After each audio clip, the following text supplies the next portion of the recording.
Hello, good evening. I hope everyone's doing well. Hello, Loni. I hope you're doing well. Oh boy.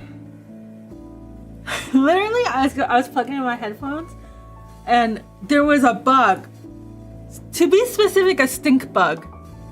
Just like climbing around where my headphones have to go in by the phone jack. And I'm like, I don't want to deal with that. Because, like, if you fuck with the bug, it's gonna stink real bad. And I look at my cat, who's literally asleep underneath the table. Like, he's sleeping on the job, man. This is what you're for. You're supposed to eat all the bugs for me, so I don't have to deal with it. Yeah, okay, he just yawned. You look very cute. Hi. Yeah, you look very cute.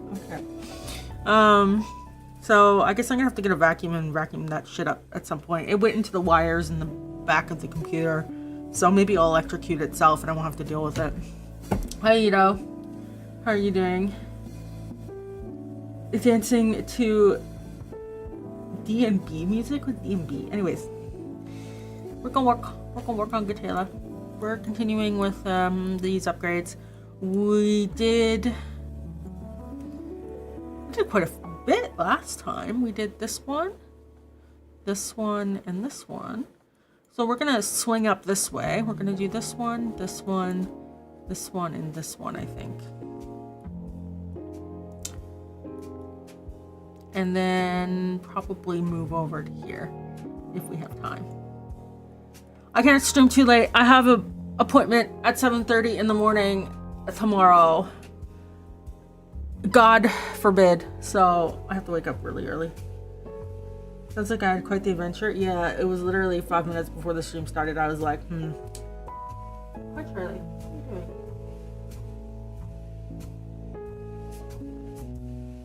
What are you doing? Why are you doing? Yeah, hi. What are you doing? Why is it when I start the stream, everyone's like, I'm gonna be bad. I'll be bad. I have to catch a plane at 8 a.m. tomorrow, so no worries. Oh my god. Is it international? Because if it is, you're gonna have to like get to the airport at like 5 in the morning.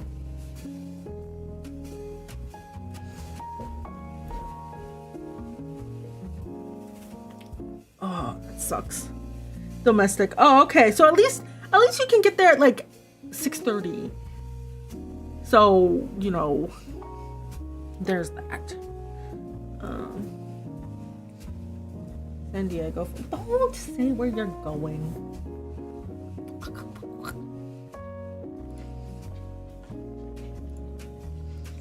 That's why I asked international or domestic. Jeez.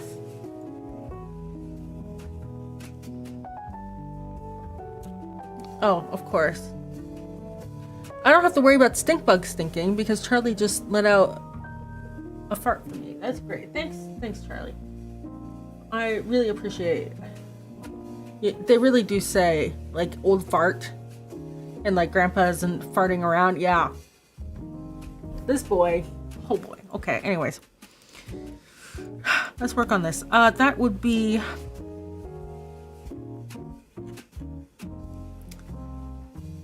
$12 something.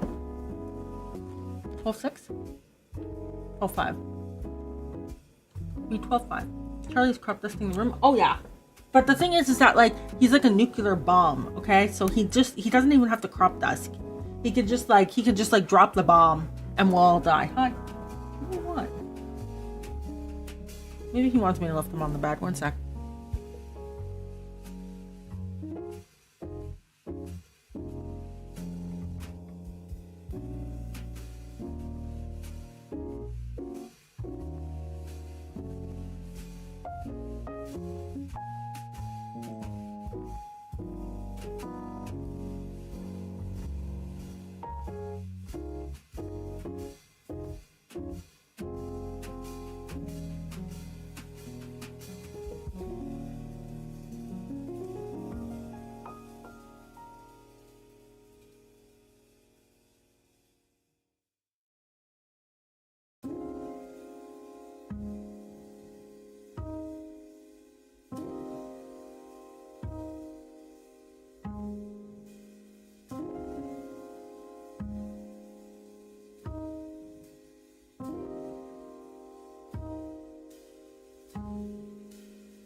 Okay, so it turns out he actually wanted to go out. So, okay, Charlie's been let out. Maybe he will leave me alone for the rest of the stream. We'll see, we'll see, we'll see. God. Anyways.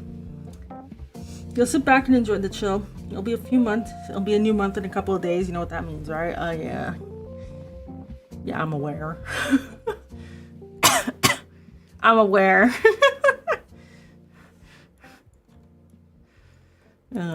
Your ban will be lifted. All right, what map is that?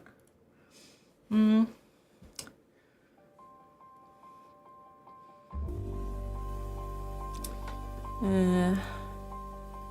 12-6. It'll be 12-5. Oh God! The fucking the stink bug's on the keyboard. I was about to press on it. Ah! Thank God I look at the keyboard when I type. Oh my God. Maybe I can get it to walk on a piece of paper. Give me. I'll leave the mic on so you can hear me. Don't go towards my glass. Oh my God.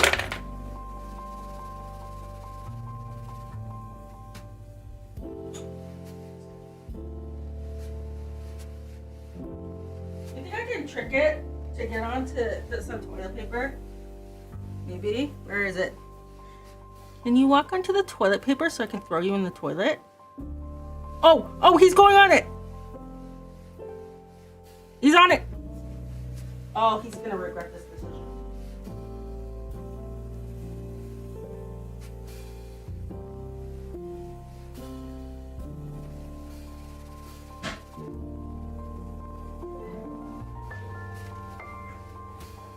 stink bug.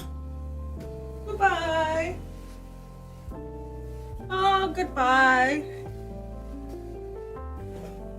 Oh my god.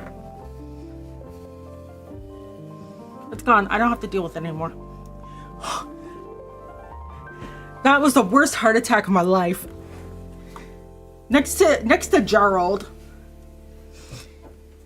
God. You know, you'd think I'd be used to dealing with bugs because I lived in Australia for a bit, but fuck no.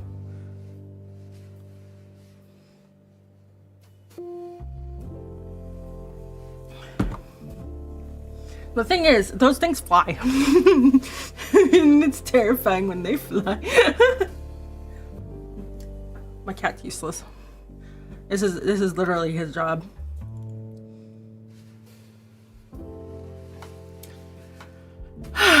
Okay. All right, let's get started on actually working on things now that I don't have to worry about a bug just being on my keyboard.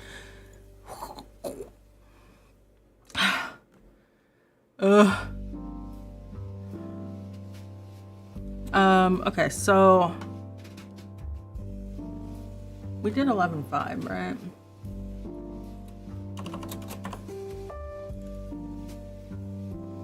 Yes, okay, cool. So we are going to have to copy everything over and then we'll work from there.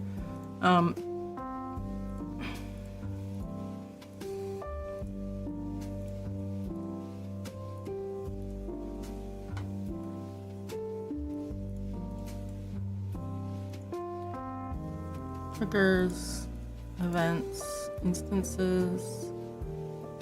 We could probably keep buildings up, to be honest.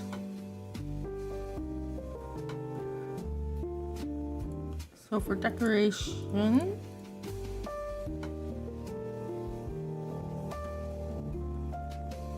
yeah, we're gonna have to get rid of those trees. Anyways, maybe, we'll see. So we are going to copy these trees over.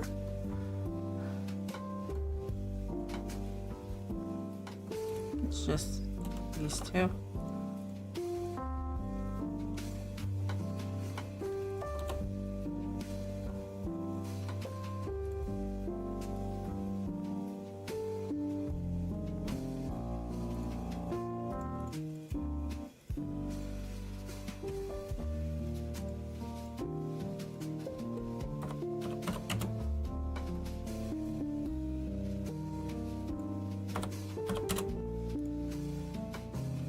That's those. And then, do we have trees? Yeah, we have one tree. So copy.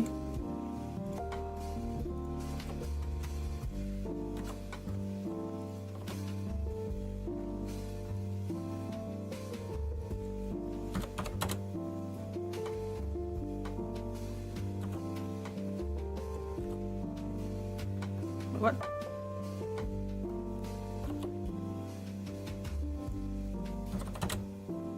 There it is. Okay.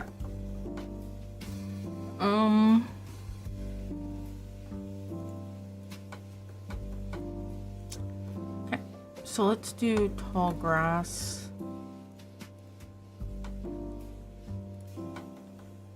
Hopefully that's easy.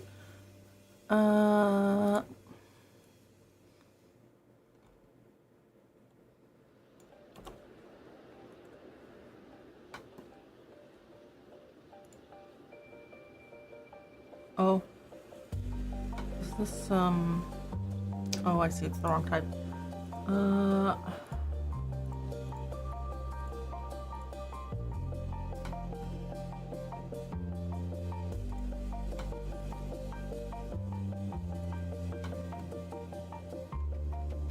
Okay, so we go like that.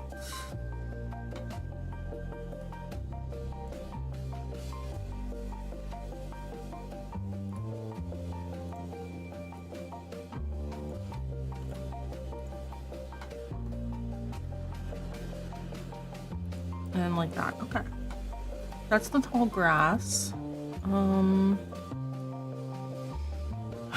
We have to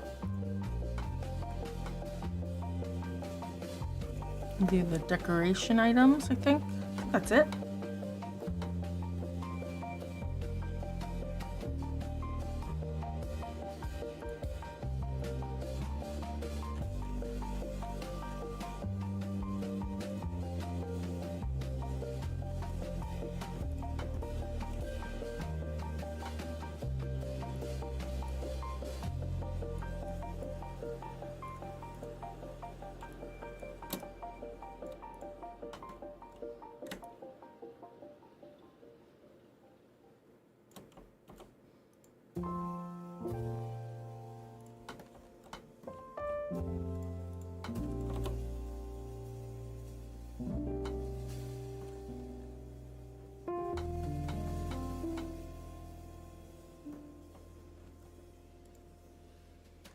Alright, so this will be from here over.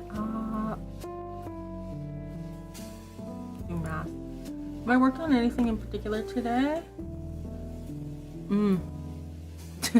I'm just working on we're working on these 4 maps, the city today. And if we're lucky, this one as well. And then we're slowly filling in this top portion of the province. We've already done all this. And we'll make our way up here at the end. This will be the last bit.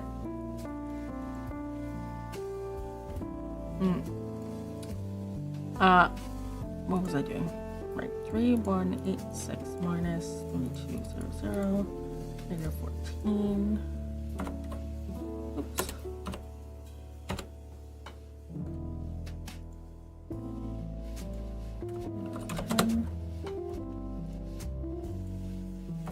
Two.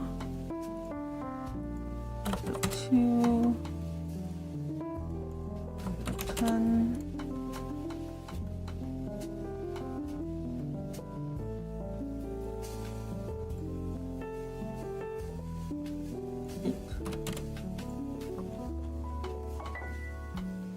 That should be this side.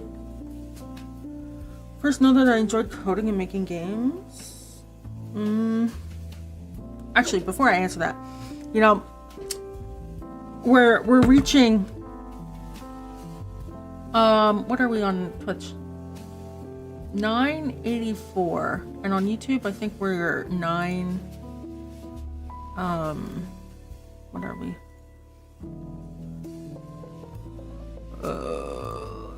919. Yeah, I'm thinking about doing a 1,000 subscriber special, which is just like a frequently asked questions thing.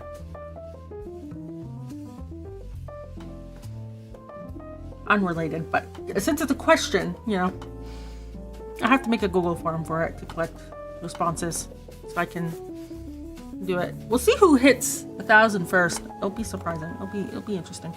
So yeah, when did I first know that I enjoyed making games?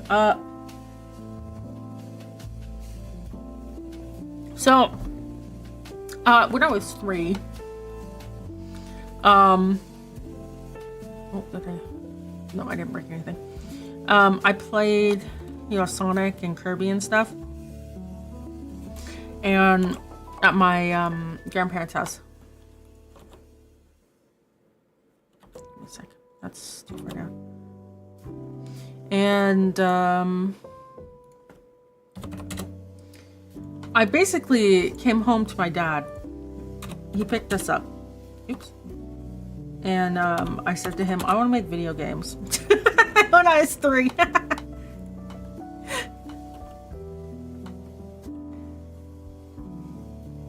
And my dad tried. So then he was like, okay, you want to make games? So when I was 10, like, I started going to summer camps because, like, I was too old to go to the daycare thing, but too young to be, like, left home alone all day during the summer. So I was at summer camp, and one of the summer camps was a 3D modeling camp in Bryce 5 or something. So, like, I did basic 3D modeling there. My dad tried to get me interested in 3D Max 5, I think. Anyways, we had a 3D Max program, but I hated the different viewpoints and everything. It was so hard to do what I wanted to do as like a child. Like, keep in mind, I'm like 10, okay? My dad's like, here, software for a game, right? He even got me Game Maker, and it was so frustrating for me. I could not figure out how to use it. Literally as a child. And then when I was like 11, I was supposed to go to a robotics summer camp because I was also really interested into robotics. And there was a power outage, so the camp was canceled because the power outage lasted like the whole week. And my dad gave me a textbook on how to do HTML and CSS because he's like, well, I have to watch you anyways. And so here you go. And I surpassed my father's knowledge in an afternoon. So I've been programming since I was like 11. Very long time. In the old days, the fanciest thing you had for JavaScript was a timer on your website.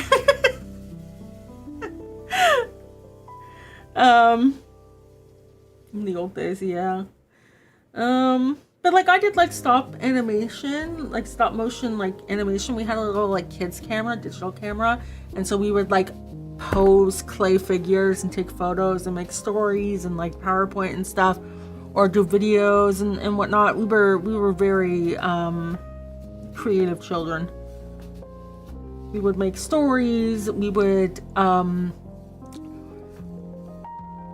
we didn't have internet at the time. I found out this was a thing when I was older, but we would play Super Smash Brothers, and we would literally pause and pose the character in a certain way, and then like make up stories, you know, of moving the characters around like that.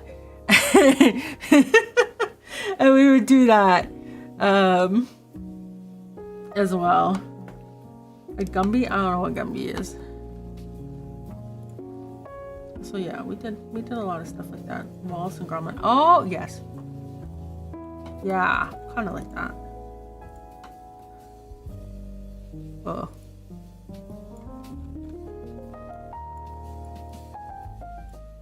Okay, so this one.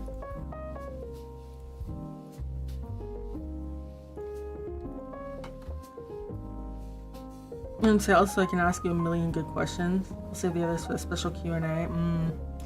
Make it more fun. Yeah, I'll make a Google form so people can ask questions. Because let me.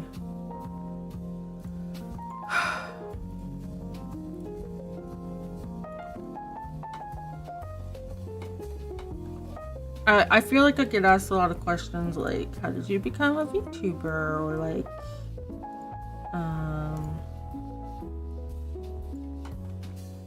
How'd you get into game dev and stuff like that? And it's like,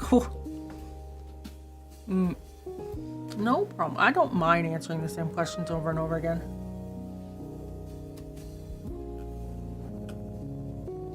My memory is very poor, so keeps the stories, you know, fresh in the mind.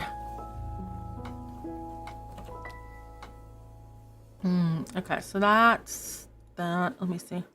I don't think. I'm just checking. I guess I should technically.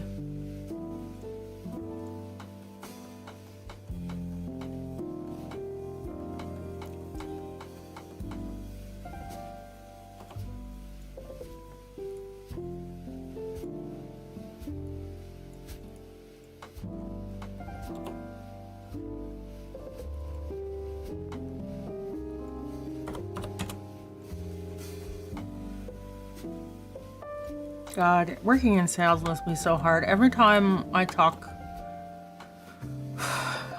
to like my PM and stuff, my PO, my PM, the sales guys.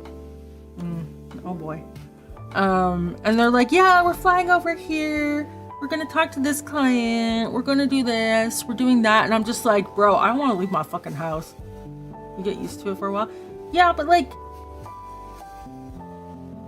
who's gonna take care of your house? Maybe it's just because I'll have it. But like, who's gonna take care of the house? Who's gonna take care of the pets?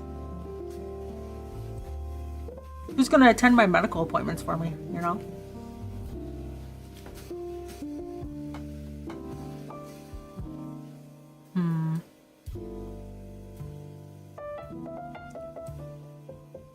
I need to call the orthodontist tomorrow because my brace is broke again.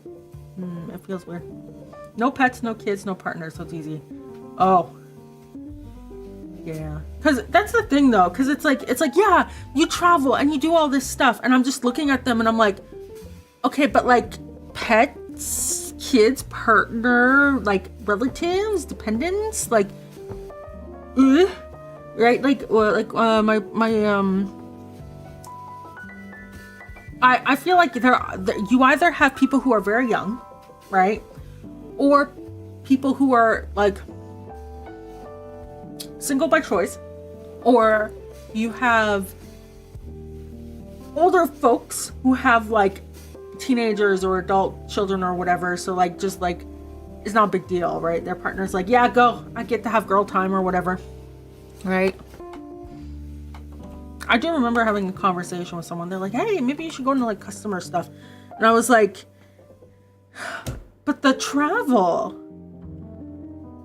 And I'm like, also, woman, I don't want to deal with, because the thing is, they try to sell client meetings to me as like, you can go somewhere and meet people and travel.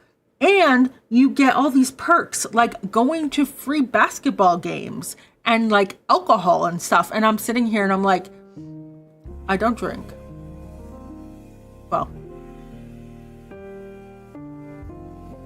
occasionally, but I don't drink. And then, I don't like sports because the expectation is you go to these things and you're with the clients 24/7, except when you're sleeping. You're like, they take you out to places, you're building relationships, you're doing all that. But yeah, I'm like, I don't have any interest in doing that. And like, you know, they're trying to sell you on it, right? And I was like, I have successfully dodged the military draft multiple times. You're not getting me to do shit, man. If I can tell fucking generals, no, I'm not joining, then I can tell you, no, I'm not doing sales.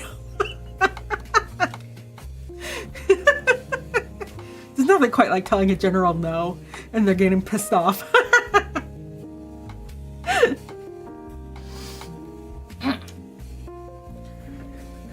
What do you mean no? You can't say no to me. I can't. I'm a civilian. And I'm a cop. That makes it even better though. I was like 19. Perks are nerf with lifestyle where yeah. Yeah, I have zero interest in it. So whenever people try to sell it to me, I'm like, no, I'm good. I told them to scram. Yeah, that's the thing. It was so hard. Dealing with military folks because it's not like they're okay. So actually, I should give some context here. Ottawa has a lot of public servants. Okay, a lot. Like it is a government town. Okay, you have federal, you have municipal, and you have provincial. I mean, not so much provincial, but there's like provincial. Anyways, because it's the capital, right? And we have the headquarters for D&D like downtown, literally around the corner from the university I attended. Like it's across the street. Okay, so seeing people in like military uniform or whatever, it's not strange.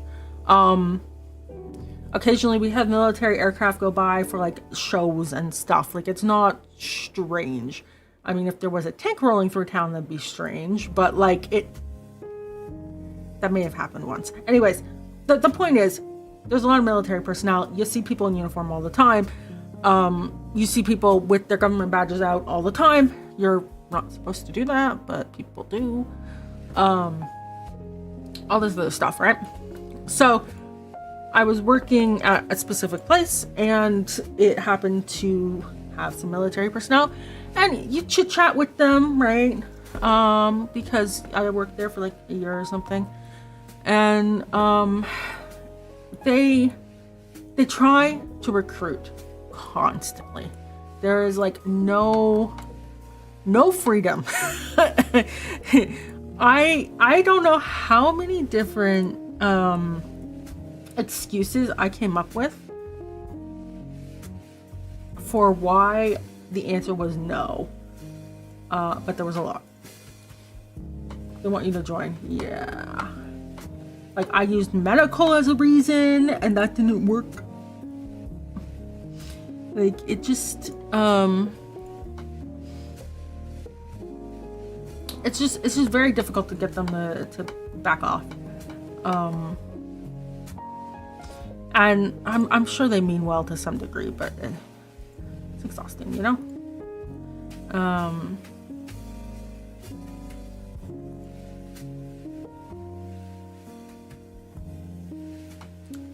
And let's see.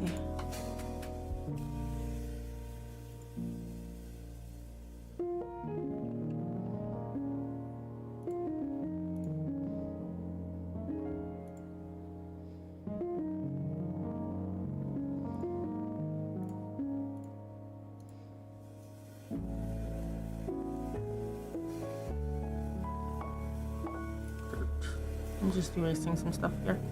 Find myself not being pushy. Ask questions to listen, see what takes you. Yeah. I don't know how many times I had the same exact conversation. And some things are very old fashioned, and it's just like, ugh, you know.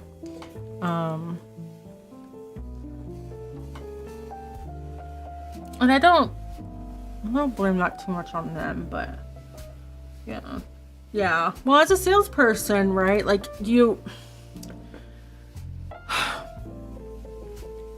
don't want to be desperate, right, for a sale, because as soon as you're desperate for a sale, they've got the upper hand, right?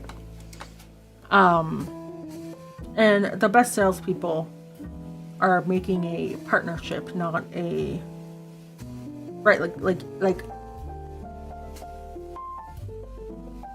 you're not trying to take the money and run, right? Yeah, I know so many salespeople who just think of it as they'll make any promise possible, and then like as engineering, I've been saddled with the most ridiculous requirements ever, and I'm like, who the hell told them that this was a thing? And it's the salespeople, and I'm just like, I'm going to murder you. And I go find the sales engineer who promised this, and I'm like, why are you doing this? And they're like, well, I made $500,000 off this deal, so you got to do it. And I'm sitting here with my $60,000 salary, and I'm like, you want to fucking go, bro? You want to give me some of that cash? Jeez.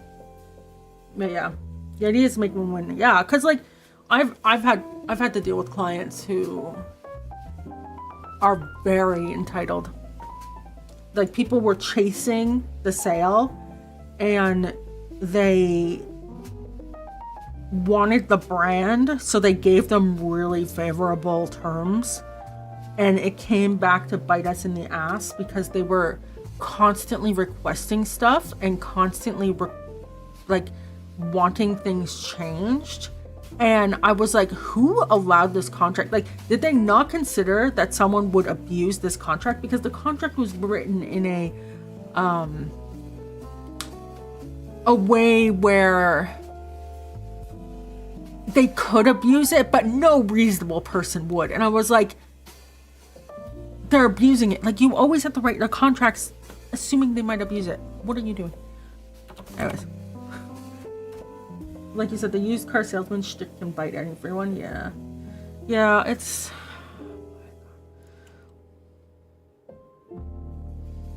I think what I want to do something like that.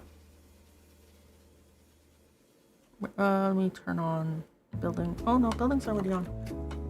Wait. That means that it might be. Yeah. Like that. Okay. I actually need to see where these things are. Yeah. So it's, you know, shadows, collisions. Okay. But yeah, it's. Yeah. I'm always on the other side where I get saddled with bullshit.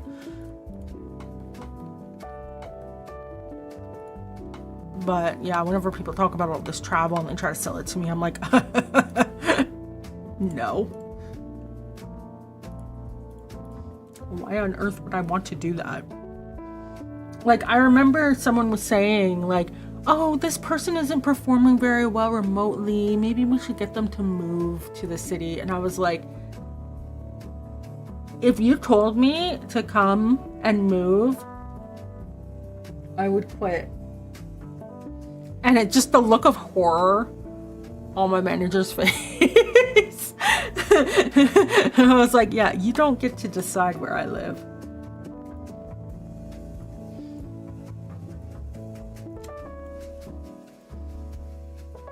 Okay, so we had oak trees, the smaller trees, and no, oak and the small trees.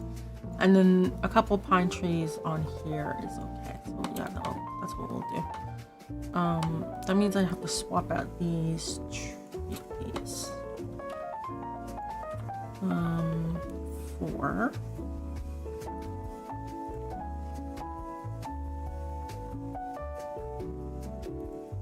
That maybe.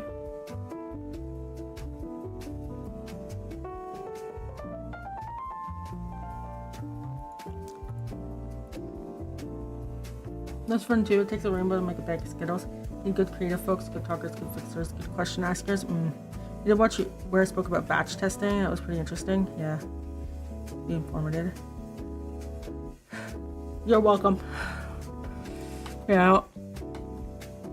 I should do more things like that where I just teach something, but it requires a lot of preparation. Yeah, mate. Give me a second.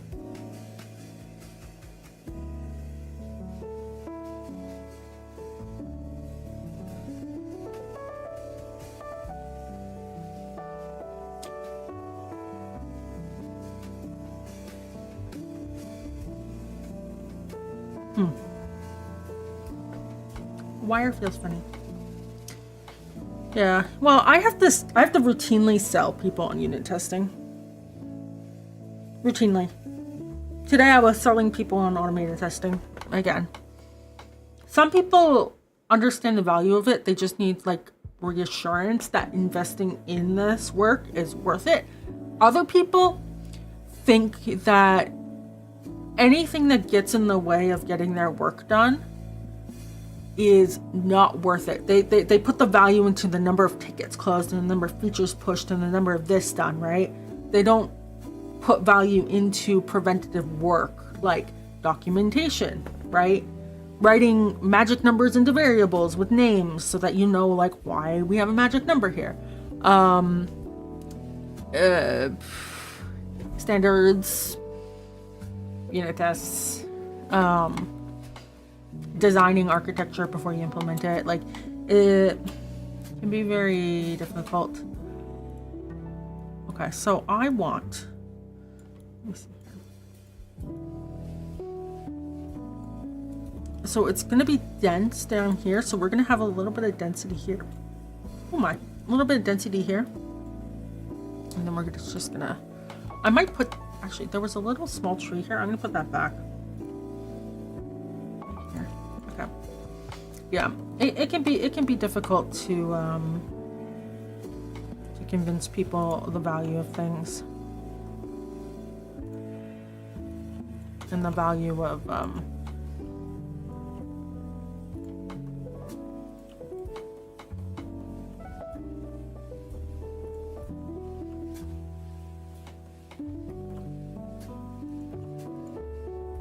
certain behaviors. You grab a grape soda. Do I want one? I don't like grape soda, so you can have it all. I'll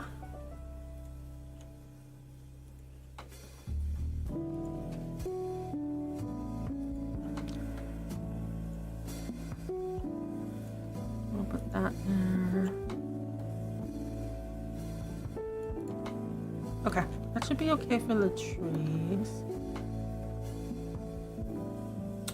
And we're gonna slap down some grass.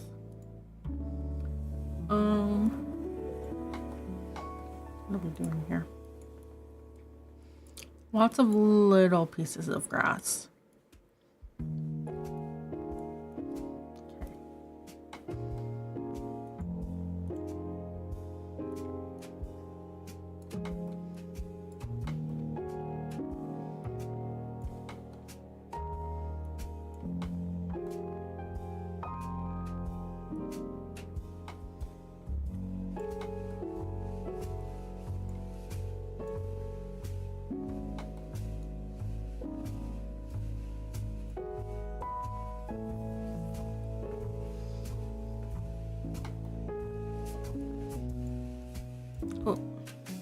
Oh, that's not. Okay, we'll just put it like that.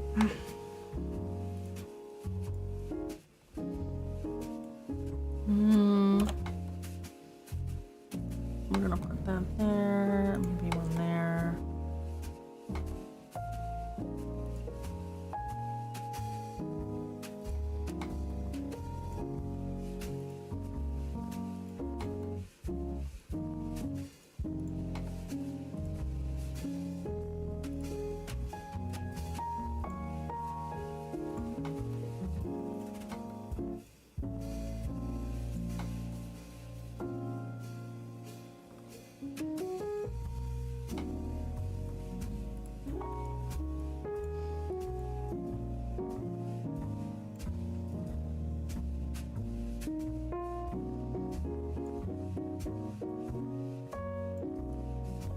Yeah, that's fine. Because we're going from big chunk to little chunk.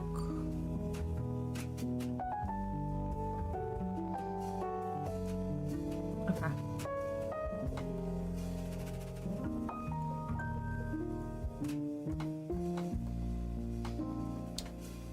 So let's do the water because that one's always easier. We're gonna add more stuff. Right, not over here, but like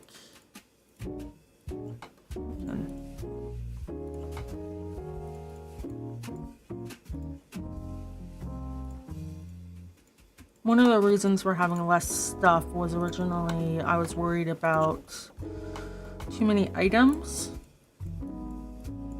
So I think I did performance optimization so that we could do like this crap.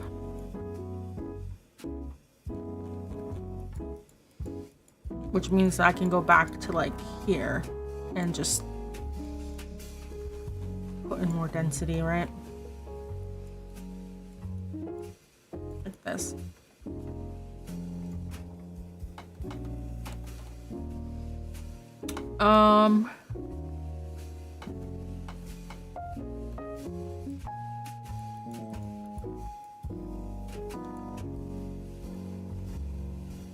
We weren't really using rocks here, but we were using rocks on here. So I'm gonna carry this over to here just so that the area kind of blends in. Because there's not that many, there's only like 3 rocky areas. So they should all act the same, I think. I'm gonna delete these purple flowers. I have to delete the yellow ones too. This is an overworld map.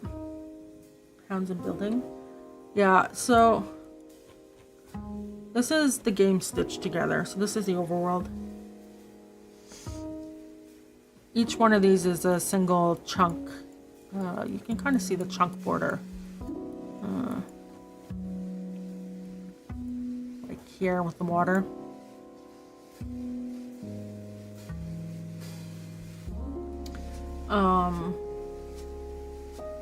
Yeah. So that's why we've been like, I've been checking like here, you see this cutoff? Yeah, it all connects together.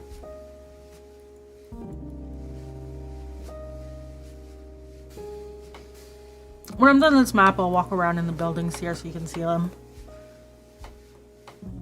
Hopefully nothing gets triggered. Oh yeah, we're swapping these bushes out too. Go with that.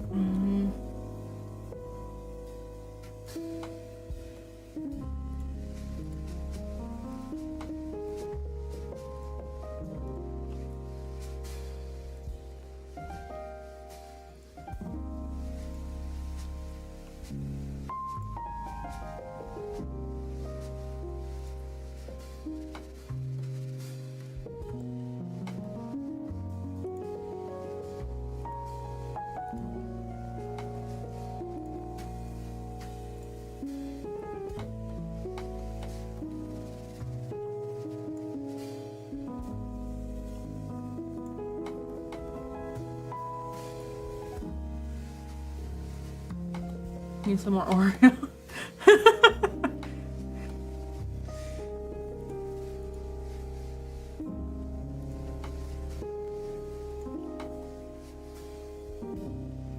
Yeah, there's definitely a reason for why. Oops, I've been putting the wrong rocks down.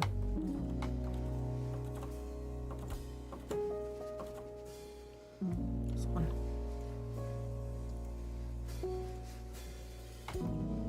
There's definitely a reason why the game's been taking so long. This is one of them. One of the reasons. But not the major one. It's easy to think that this is the reason why, but it's not. EXO released a in review thing today. They sent me a message. I gave it a watch. Maybe I should post that in chat. Give me a second. Where is it?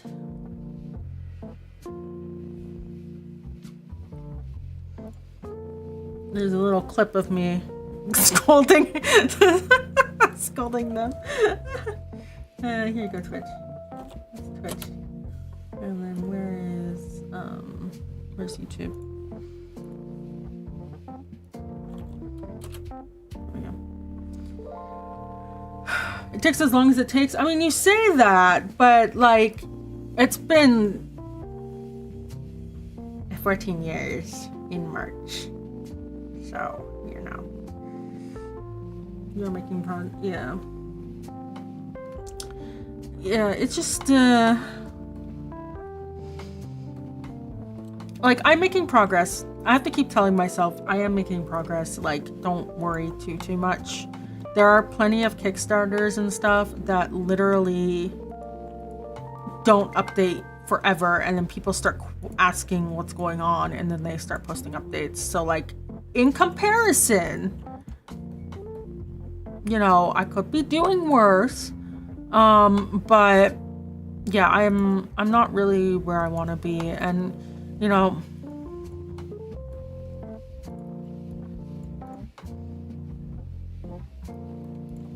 obviously at the end of the day, it's all me, right? But well, me and the team. But hi, Block Boy. I have to keep telling myself I'm making progress, getting rise up. Oh yeah, are any of us truly where we want to be? Well,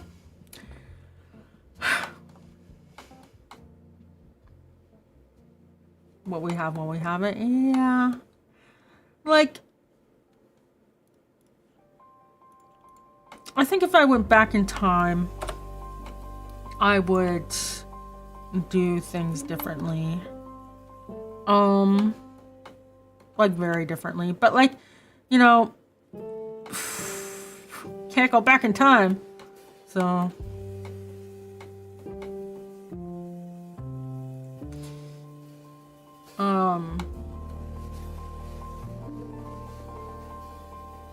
there's stuff I wasn't prepared for. There's stuff that I wasted time on that like I felt was a bad move, and I did it anyways because they're the adult in the room, and they didn't know shit. Try to keep that there. Hindsight's always 20/20, yeah. Yeah, hindsight is always 20/20.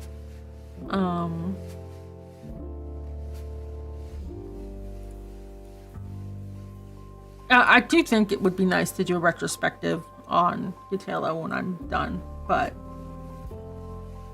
I feel like it's one of those things that I'll come out with like a year after I finish it. Because I feel like the emotions would be too raw to do it like right after release. Even if right after release is 6 months, like, you know?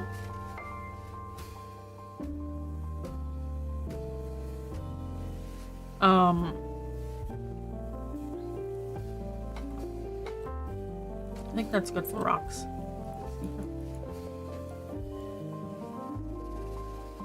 Yeah. Let's...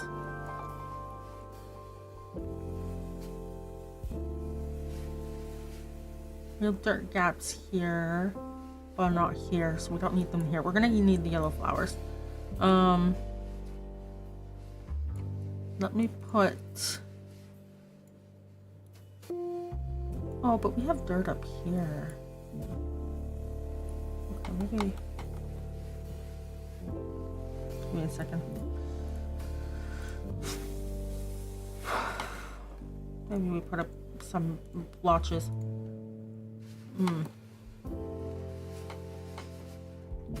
Because there's some things I would want to talk about, but the thing is that there's some stuff that's like, I want to say it's on the level of like talking about people, like gossip, not gossip because it's true, but like as soon as I talk about it, it's going to make them not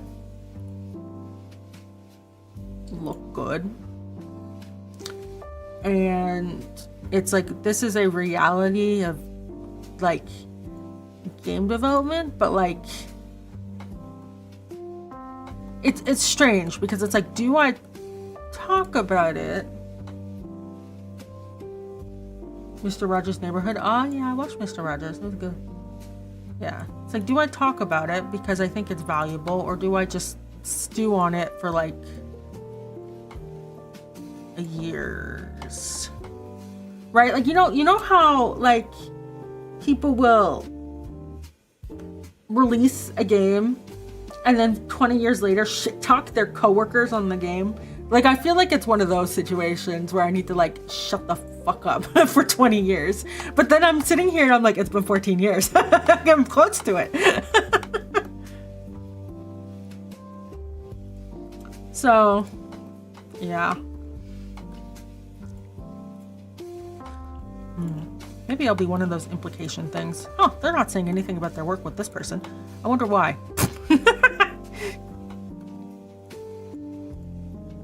Give a lot of praise for the people who didn't cause issues. Is there a middle ground where you can speak about it in a constructive way that doesn't bash, still portrays the idea? There is almost no way I can do it without them coming out looking bad. And the problem is that cause like, okay, game comes out, right? Game, like, this is not the situation. I'm just gonna use it as an example. But game comes out, okay? I don't know if it gets popular or not, but let's assume worst, I guess it depends on your perspective, but let's say game gets popular, okay? And I say, yeah, so-and-so was helping me with this, but, you know,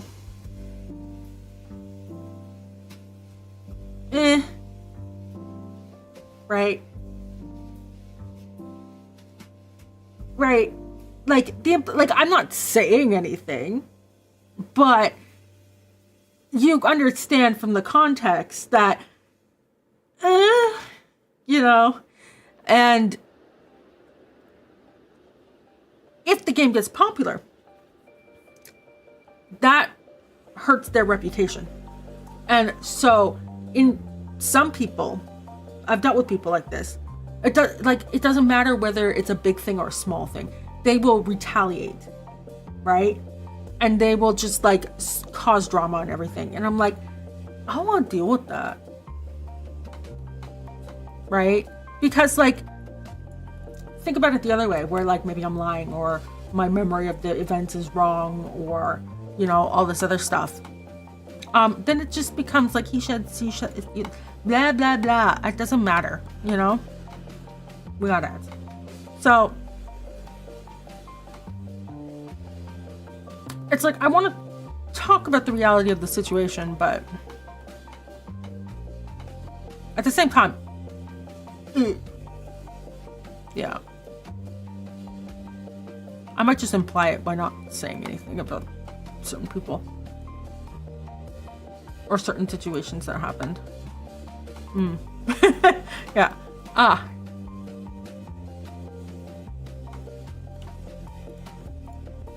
Yes, we wanted more bushes down here.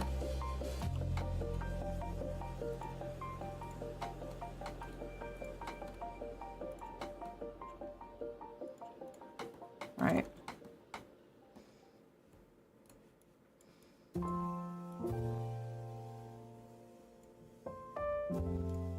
And then along the river here,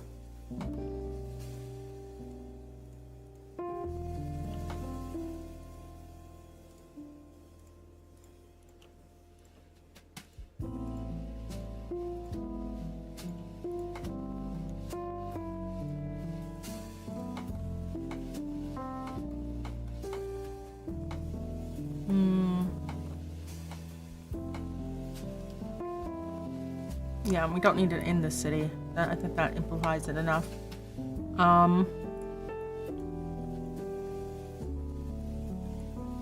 did originally want these lighter flowers to be unique to the city, but it's not really gonna work out. I wanted, and then we want meadow grass. I think quite a bit. Let me see here.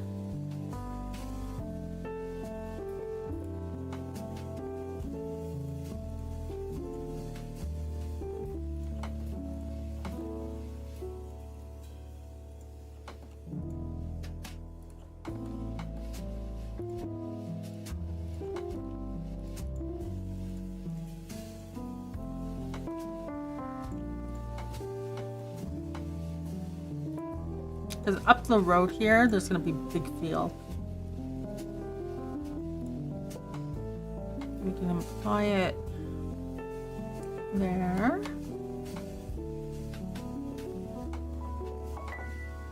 And then we have the yellow flowers to do down here.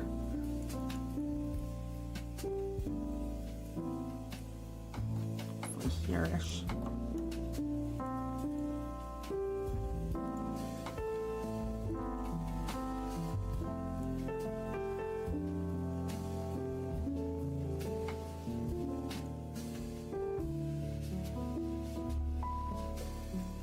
Okay, that's over. But yeah, basically, there's some shit you shouldn't say about people.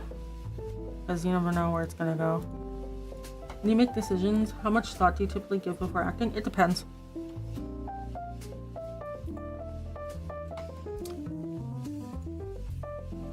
It depends on the decision. There's some stuff where I know the right answer already. So there's not too much thinking that needs to be done. Particularly like if we're talking like engineering stuff, what to prioritize at work, shit like that. It's like, yeah, we need to do this. Why? Because of this reason. Some people will disagree. They'll be like, no, we should prioritize this instead. And I say, shut up, I have a bat. And then, you know what? Literally, usually 2 weeks later, something happens where if we had started on the thing that I had suggested we do, we would have been okay. And I just turned to the manager who said no. And I'm like, I look at them and I'm like, so, you know that thing I said? I'm usually right. Like buyer's remorse when you make decisions. Or I should have waited. I think the only buyer's remorse I really feel right now is in regards to the couch in my basement. It was 50% off. Okay, so I got, this was years ago, but I had hand-me-down couches, okay? And it was really difficult. And my TV used to be in the basement. It's now, I moved it upstairs last month. So my basement's kind of empty right now, minus the couch and the dog crates. I need to figure out what I'm gonna do down there. I do like the couch. To be clear, I do like the couch. But everyone refuses to go into the basement to hang out when they come over. Everyone. I'm like, the entertainment area and everything's in the basement. We can go sit down there. And it's like, no, I'm good here at the kitchen table. And I'm like, what the fuck? So I have this L-shaped couch, or not, I guess it's a U-shaped couch. Takes up most of the basement. It's 50% off. Okay, so I got it for like 1,500 or something. I like it. It's in good condition. All that other stuff. But I don't use it. Well, I sleep on there in the summer in the afternoon sometimes. Because it's cold in the basement. But like, I remember I bought it and I'm just like, oh, I shouldn't have done that. Oh, I regret this. Oh, I regret this. Every time I look at the couch, I'm like, I regret this. But I don't have anything else to put in the basement. So it doesn't matter if it's there or not. You know? So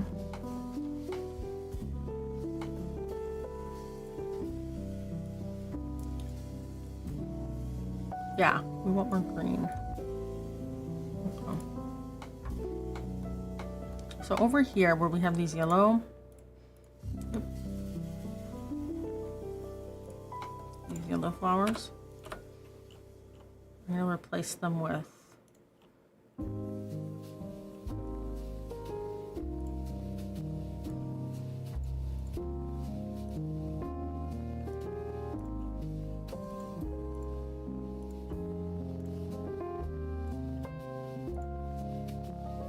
I think this will look nice.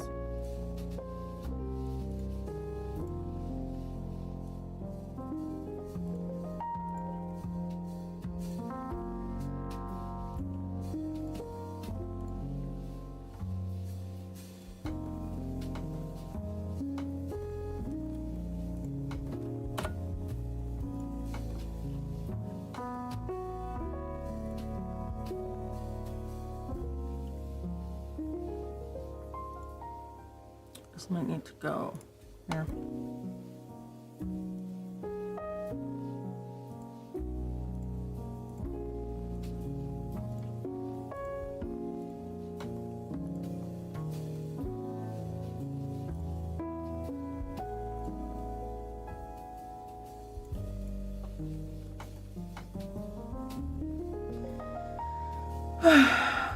What do you find are the top 3 hardest decisions to make when designing a video game?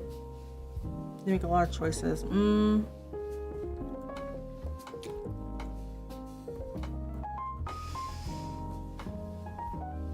It's hard to say.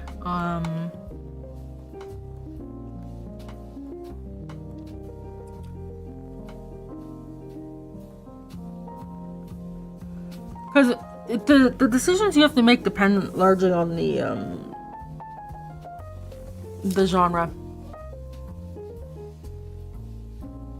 Let me see if I can make it generic.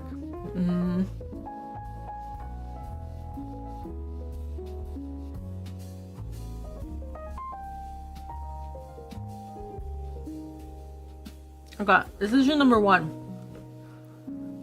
What kind of game are you making? Right? Why are you making the game, right? Because the reason you're making the game informs a lot of your subsequent decisions. So for example, if you're making a horror game, why are you making a horror game, right? What is the horror element you're exploring, right? Because that informs your enemies, the type of gameplay you have, the atmosphere, You know, like, what are you trying to say out of the game, right?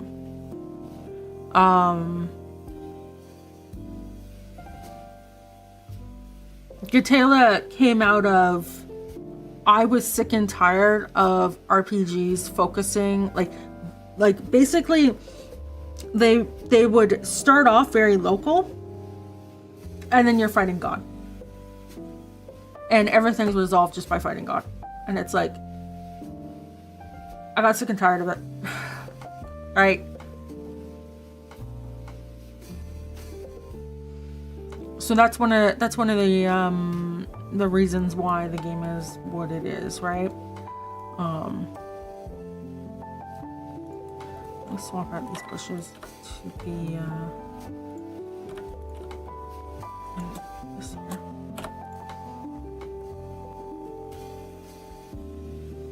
Bring variety. Yeah, it was an irk I had with RPGs. It's an irk that I still have with a lot of them.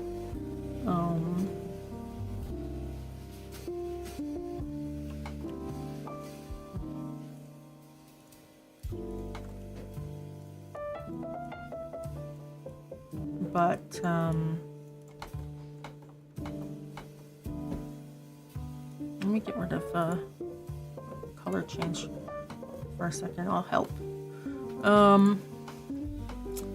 You know, that's one of the decisions I think you really have to make at the beginning, which is why you're doing it, because you are going to reference that so many times during the course of development.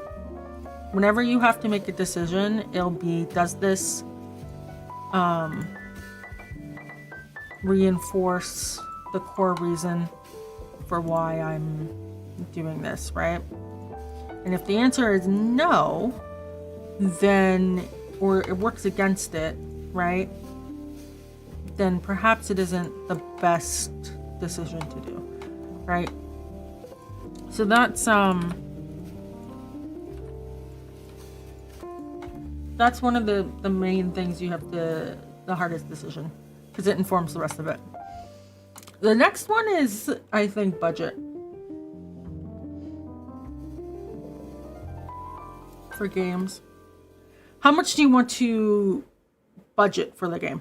And no, it doesn't necessarily mean money, but also like time, right? Because there is an article someone wrote, but basically they were talking about how you have only so many games you can produce in your life. Which ones are you going to make, right? How much are you going to put in, right? So, my braces feel so bad. I don't know why.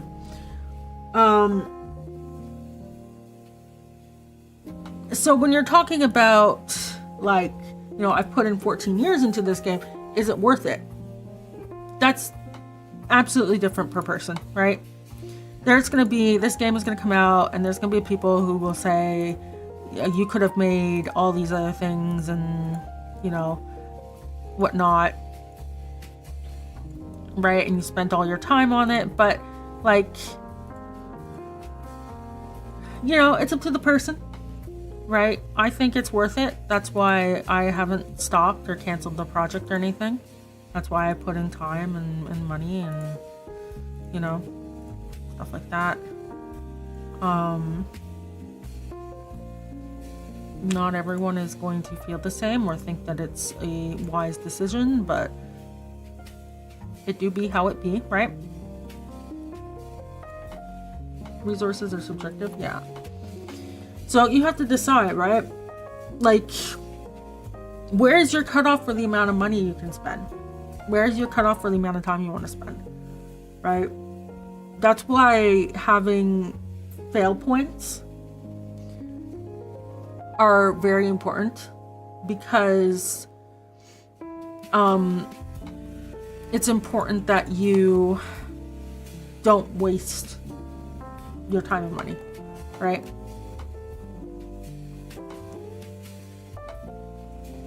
The city is going to be very, very flowery. That's okay though. It makes it look more interesting.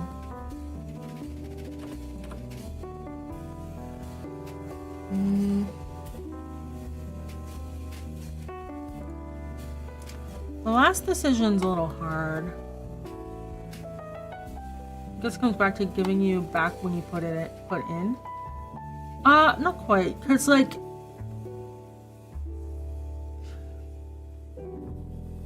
you're not thinking of it in terms of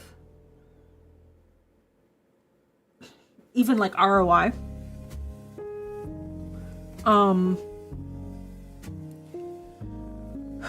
Right? It's about time boxing, I think.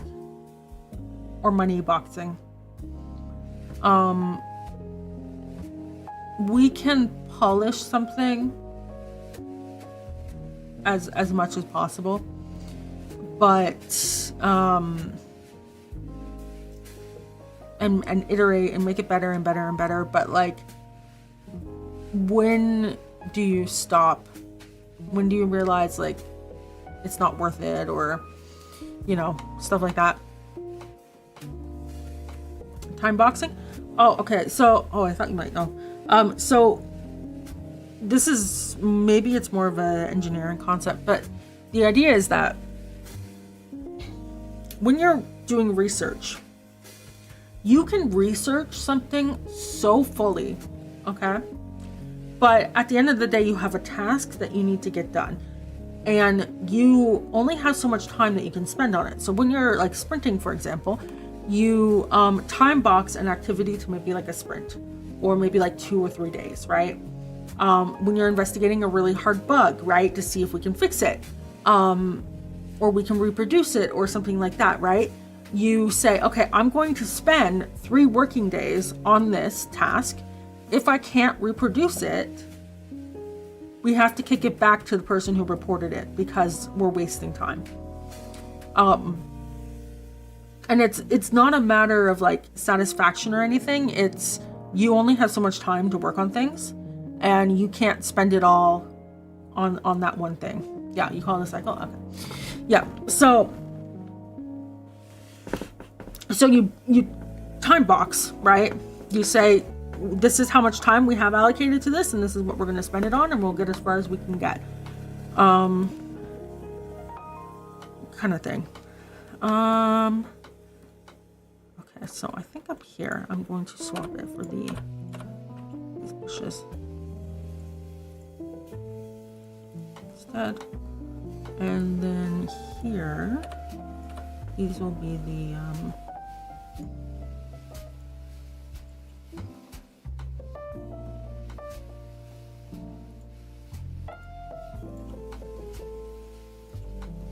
flowers. We can hint more at the flowers.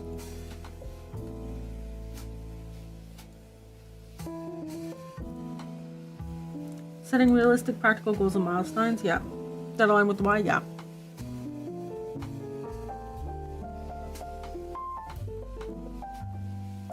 And then I think, let me see, the last hardest decision is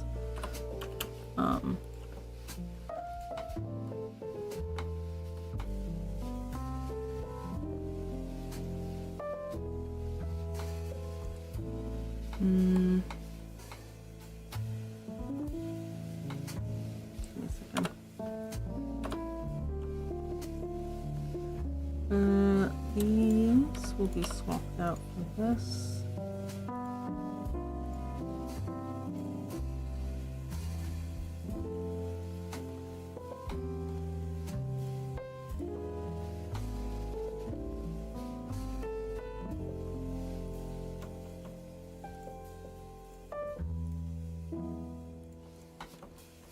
You have it peeking out.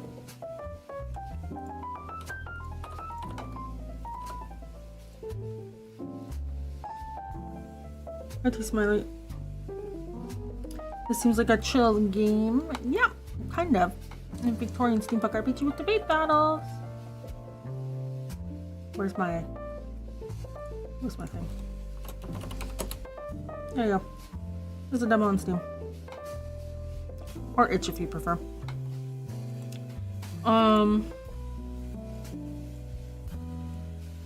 So let me see, what would be the last difficult thing? I want to say tools. Like, Not necessarily like what engine are you going to use, like that's one consideration, but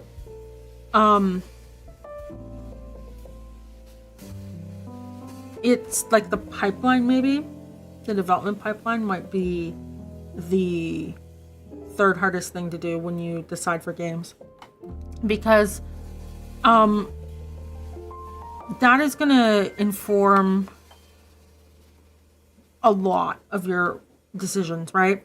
Like, for example, for Elise, which is going to be 2D isometric pixel art, I tried out GameMaker. GameMaker is made for ortho, it's not made for ISO. So trying to force GameMaker to render in ISO was not scalable. Unity provides some ISO stuff. I tried it out. It took me 6 hours to get a character controller working. It's not scalable whatsoever. And then I got it in Godot in like an hour. So you can guess which one's gonna win. I'm like covering up the white flower. Like that.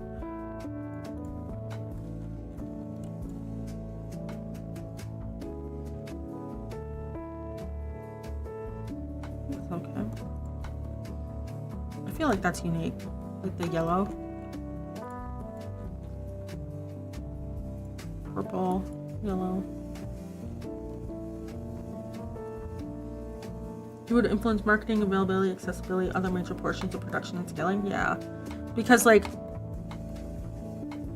if let's say you're making a game and it's going to be a 3-year-long project, the tool you pick, there could be a new engine that comes out in the future, but you're making your decision based on what's available right now.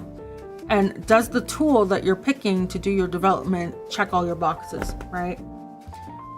Do you have to develop some stuff in order to get the look you want, right?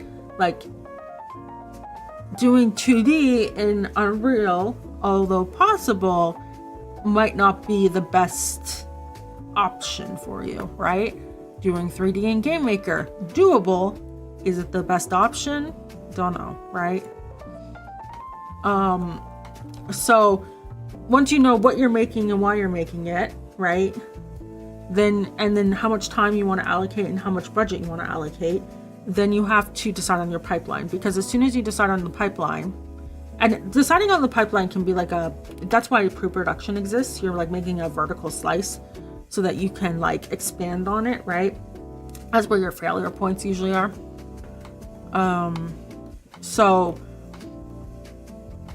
you, like I said, like I thought maybe I could use Unity to do Elise because it does support ISO 2D pixel art. No, it wasn't scalable, right? And that took me 6 hours to figure out, and not, you know, I started developing the game in there, and then I got everything working, and then I went and slapped in the art and it blew up, right?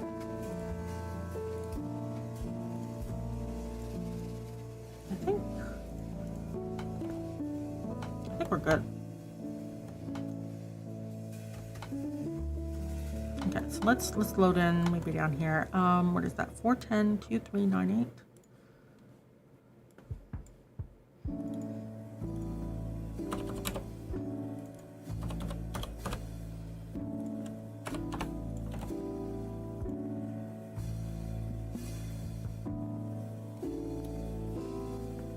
Yeah. Well, I've been working on this for 14 years, so I would hope I'd be dedicated. Yeah. Within layers of a cake, like cross section. Yeah. Well, vertical slice is usually what it's called. So, you know. Yeah. That's I guess going back to the earlier question about a regret was, I thought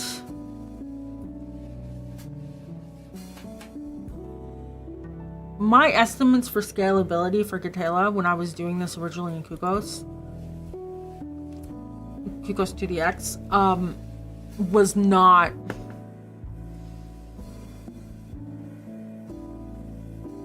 Good.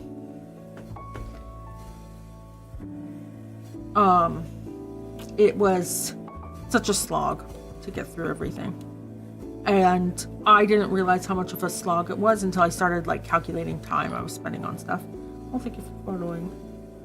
So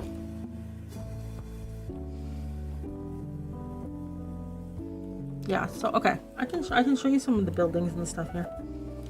So like here is the inn.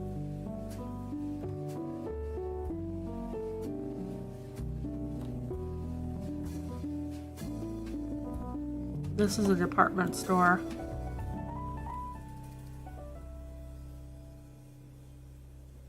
Oh, attic.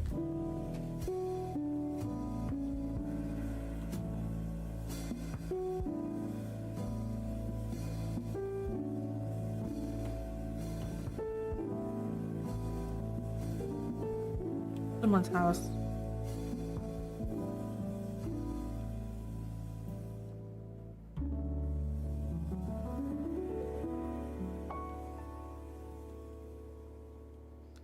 Military building. You can't go back here, but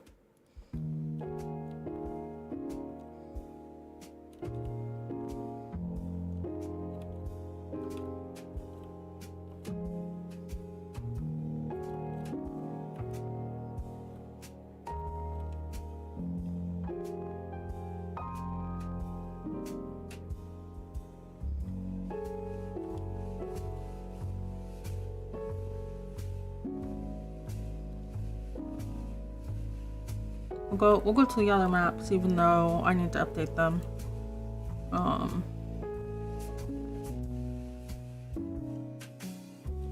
Right, you can go in here. Oh, whoop.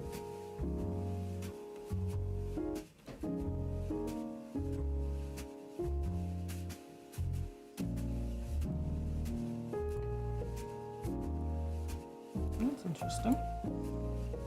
Let me go log that. I can't log it because I got logged out. Did Jira let me in? Yeah.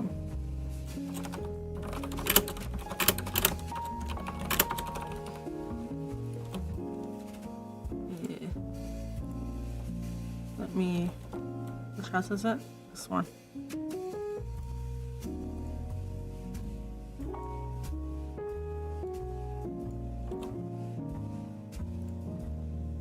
Okay. Log.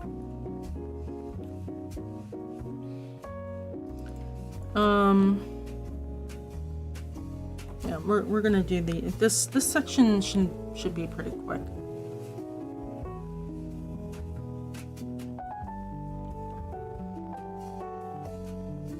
These are like apartments.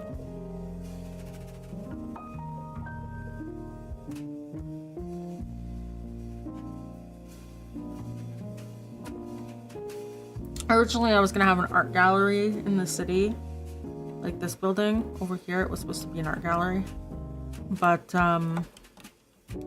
well, budget. Gotta cut stuff. Yeah, and then the city just loops back around. So yeah. All right, so let me hide behind a building. Maybe a better building. Whoa, that's not a better building. This one? No. I need to hide behind a building. Or a tree. Tree. There we go.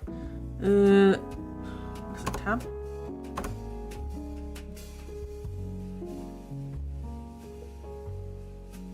Alright. Let me update the world map. Why are the character heads so big? They're not that big. They're perfectly fine. See? They're just like my head. Or from the telephone game.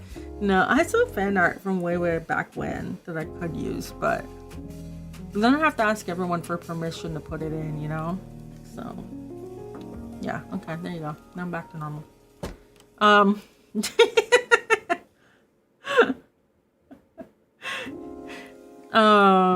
Okay, like here's world map. So this is before. Let me update this.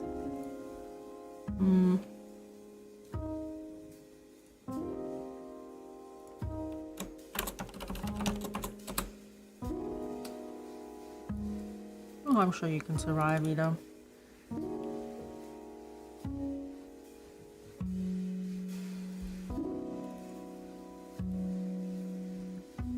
Yeah, you know, there's, I wouldn't say I regret a lot of stuff with the development, but there's a lot of stuff, I guess it would be considered a regret, but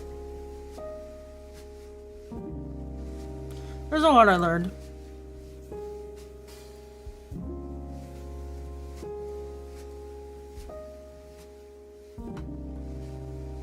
I am feeling, you know what, you know, I was feeling,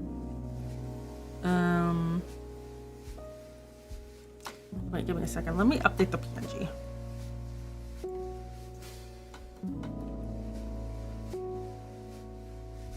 Oh, uh-oh. Some of the items that I copied over are in the wrong position. Shit. Give me a second.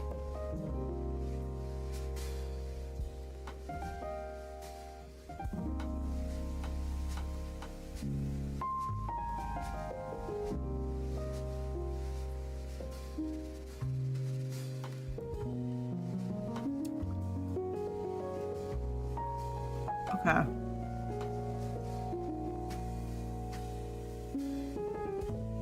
So, some items are correct.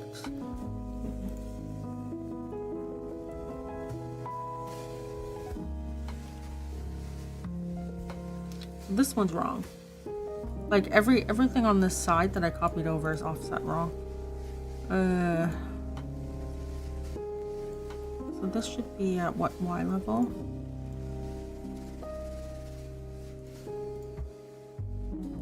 Two, 8, 7, 3, where are you?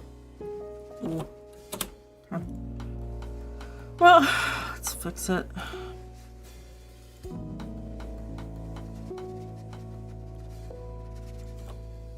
It doesn't matter. Debatable.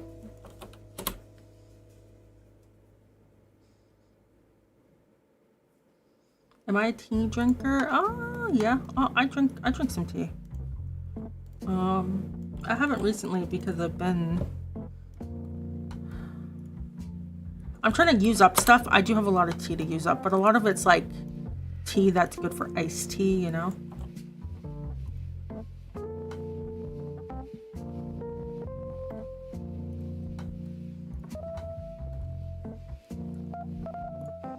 So I'm trying to use up stuff.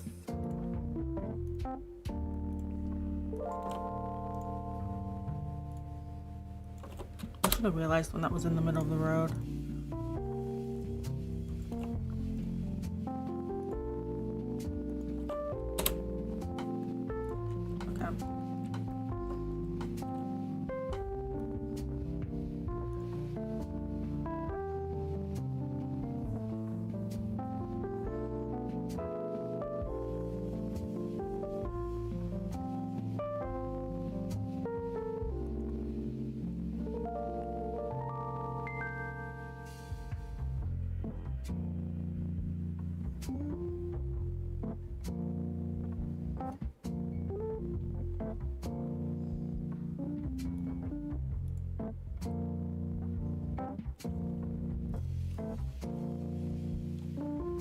Hide behind the tree.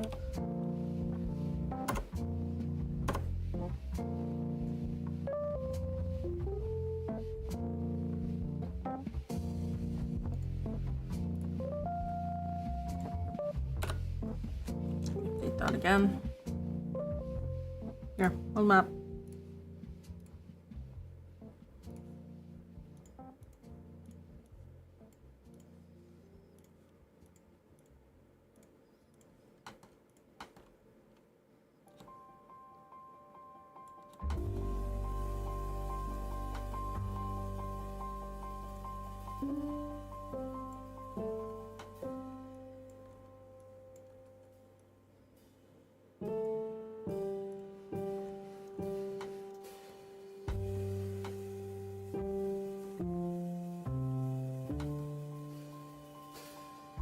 Okay, why is the tree not appearing there? Is it because it's...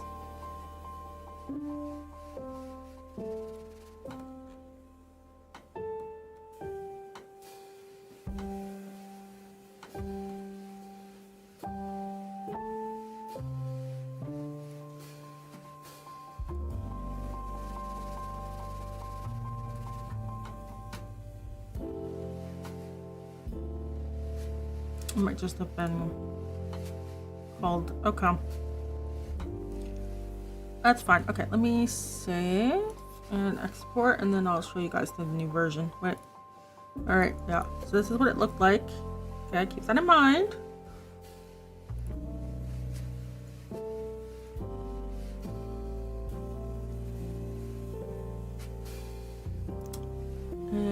Kanji?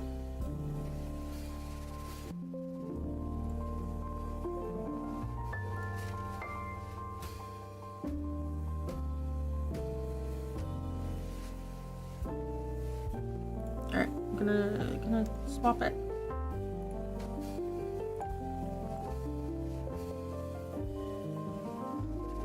What it looks like now.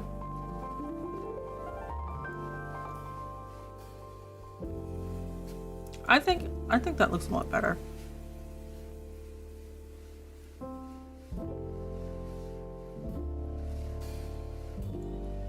I feel like look at how empty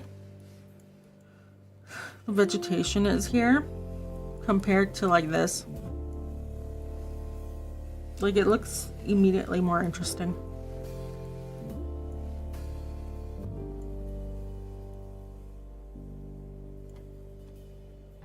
Yeah.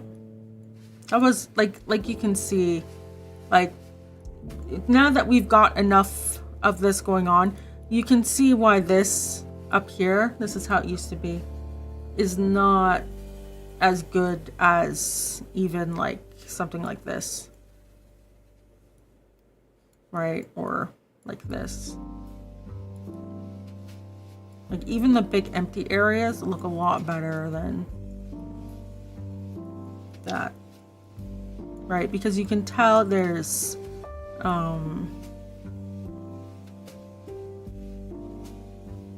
density, right? Like you can see here, oh, there's a little yellow flower field, and it kind of spreads out, and then it kind of links back into like there's going to be a lot of yellow flowers here, right? And there's a lot of yellow flowers over here. There's a lot of purple flowers here, right?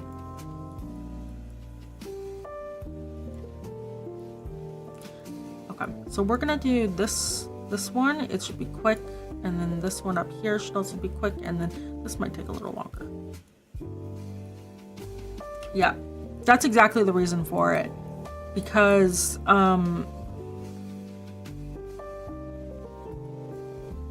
when you like, okay, because you can see the size of the grid here. Okay, this is how big a single map is, right? And you'll be like, oh wow, that's like really big to explore it. But it's like, yeah, if you're exploring just a single one, it's quote unquote big. But when you look at it with the grid on, which I don't have visibly shown here, the distance between towns, like this is one map from here to here. It's like not even one map. This is directly below this, right? But it takes maybe a minute or two if you're following the roads to go between locations, right?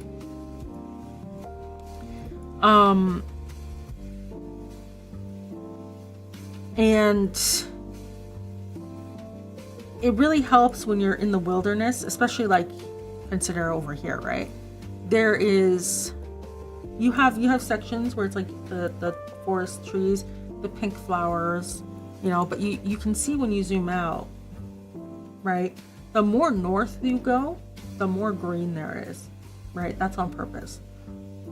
Right? The more south you go, the more, like, you can see there's more little ponds and stuff, right? As you transition between the two biomes, the texture of the roads of the ground changes, but the shape kind of remains the same, and then it just becomes, you know. So that's one of the reasons why I'm redoing it, is because I got lost while walking around on these maps, and I should not be getting lost. So that's usually the rule of thumb. If I'm suffering, everyone else is going to suffer, right? Like, how do you know that where this is on the map, right? This specific screen versus like this. It's similar. It has the same vegetation. It has the same trees. It has, you know, the topographical. Yeah. You only really see it from super far away. That's why the copying of the assets over onto the next screen. It is supposed to be like, you know, kind of Zelda-y, Pokemon world map-y type stuff, but where it's seamless. There's some adjustments for collisions and whatnot, but it's also, when you zoom out here, you should be able to realistically figure out where you are in the province based off of just the vegetation, right? Like, even though this empty green section, right, looks similar to this empty green texture, it's different because this rock is not present over there. This darker grass is not present over there. And when you're looking at, like, you've got purple flowers, for example, that tells you you're close to this place. Even if you look at, like here, right, we're going up this way. Oh, now the bushes are different. You've got different, we've got some meadow grass here, right, because we're moving this way. But the foxtails aren't there anymore, you know? Yeah, that's why we're doing all these changes, is for navigation. I mean, it looks better too. It makes the province feel like a province. It makes it feel different from the rest of the game. That's one of those things I've learned. Alright, let me commit. Oh, that's lunchbox.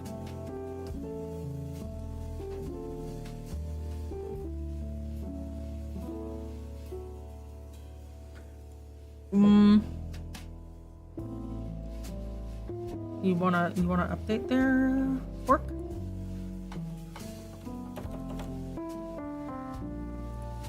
Okay. There we go. Stage. That is 12.5. Yeah.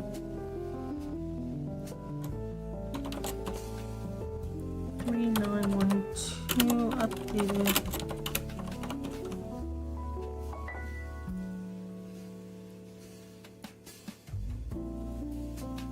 Oh, 13.5 is not on here. Okay, well, it's gonna take 30 seconds, so I'll be fine. Let's do.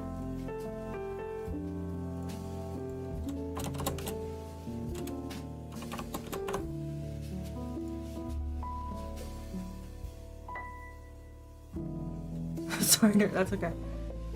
Yeah, this will take like 30 seconds.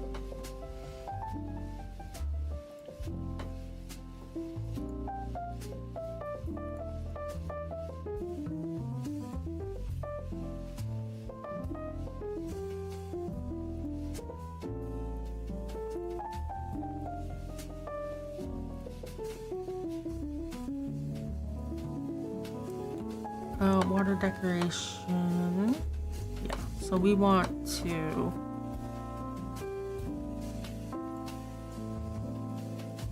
just increase, I think, all this.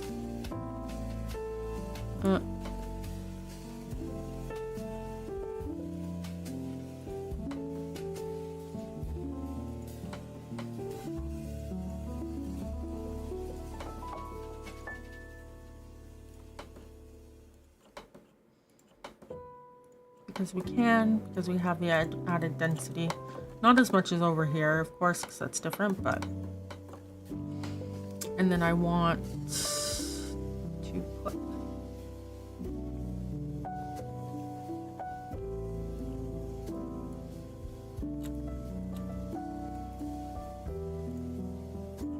that.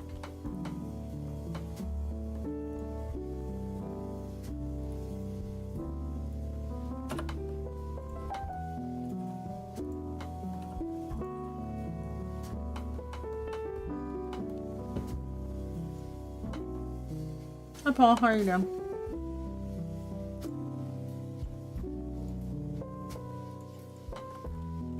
Alright, so that is good for there. Then up here... Let's just take a quick look.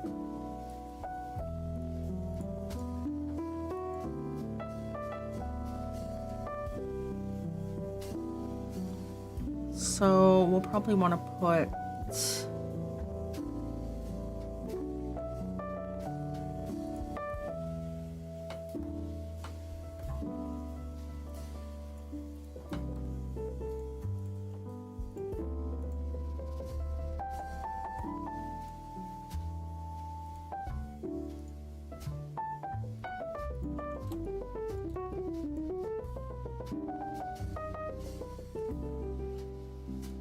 something like that.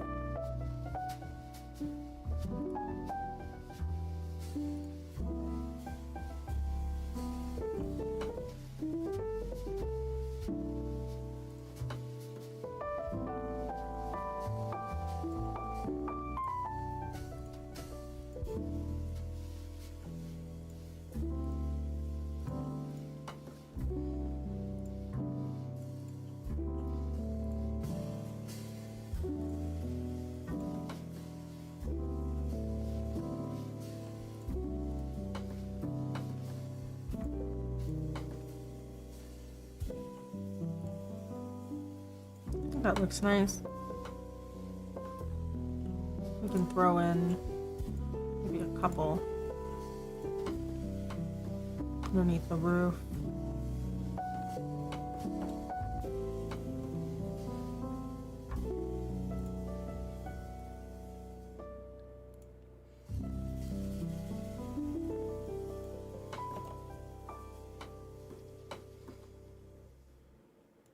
Let's do a quick check.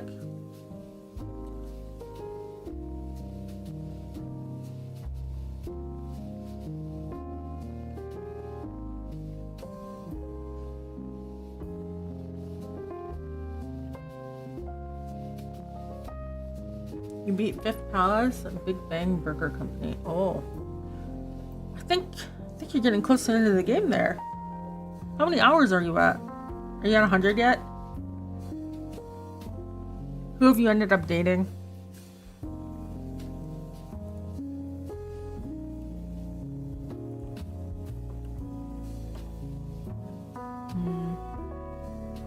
I was gonna say something, I forgot.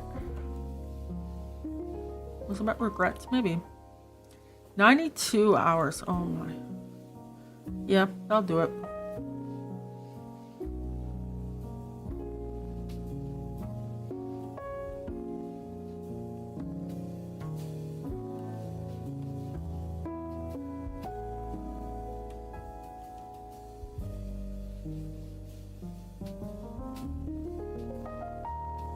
Yeah, I think that looks good.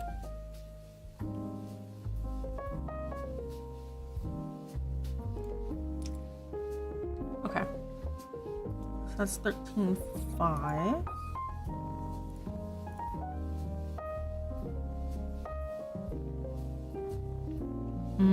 Yeah, maybe I'll take a screenshot now. I'll do a big update with the last of this city.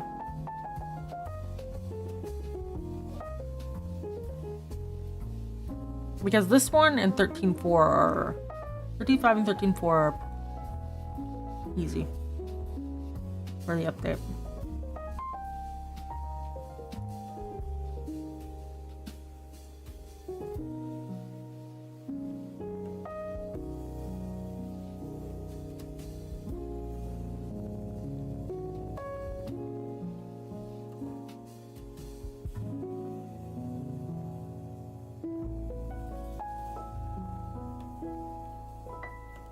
My throat. Your strongest persona in the game for level 53? Oh. That's good to hear. Okay, so if we do tap, tap.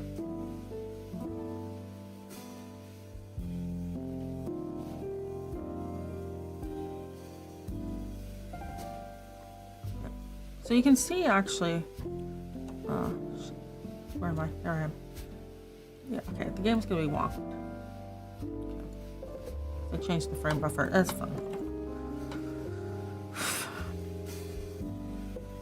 Okay, wait, let me, I'll update 13.4, then I'll talk about the river. Oh, there isn't a number for this. Update 13.5.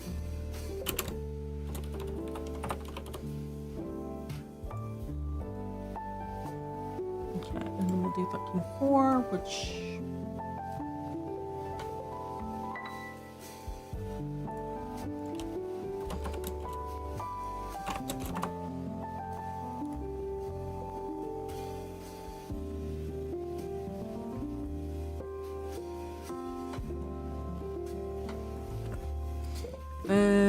let's just take all that off. Alright. And then we want...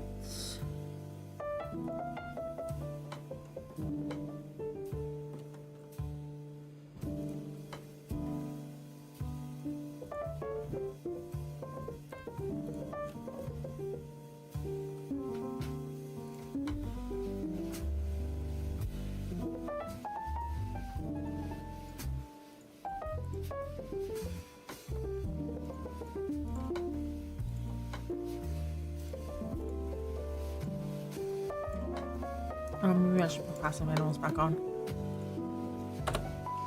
So I can see where the ducks are. The ducks and the fish. That should be okay.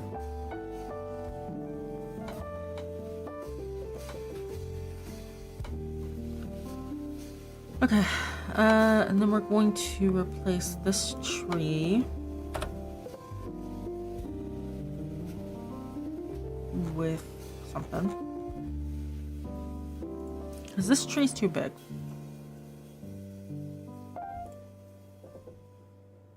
I like this one.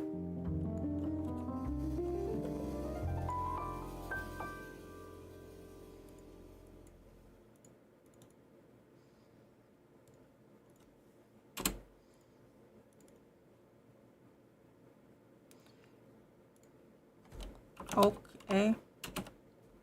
Yep. There we go. Okay. And then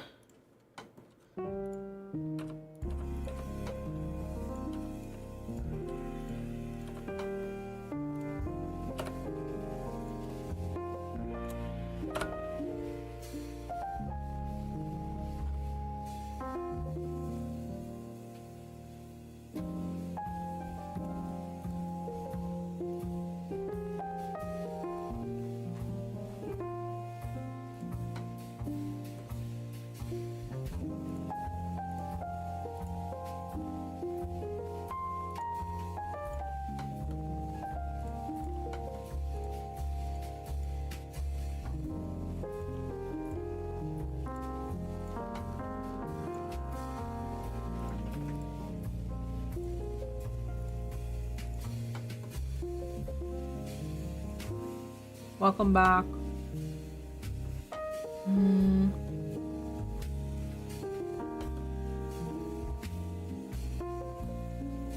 Yeah, it's gonna get that sorted. That doesn't matter. Yeah.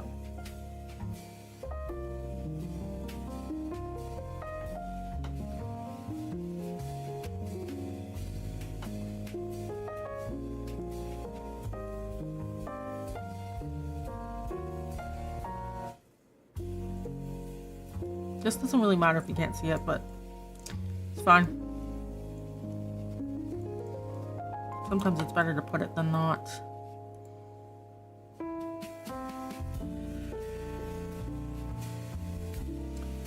So I want to put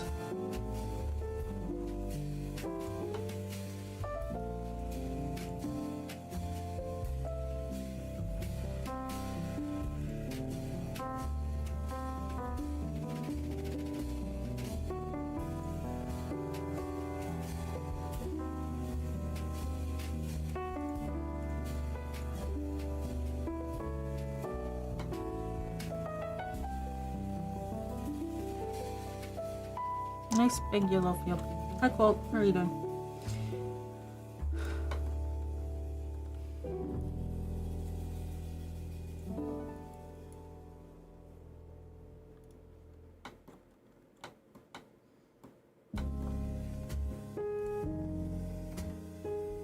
Yes. Well, I do say level design and chill, so we are chilling.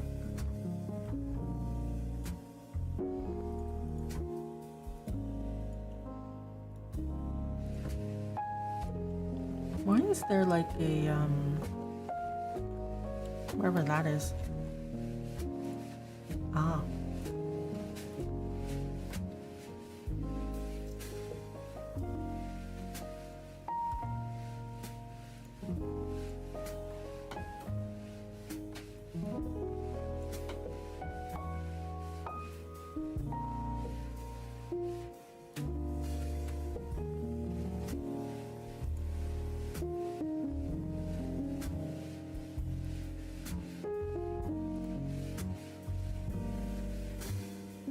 What?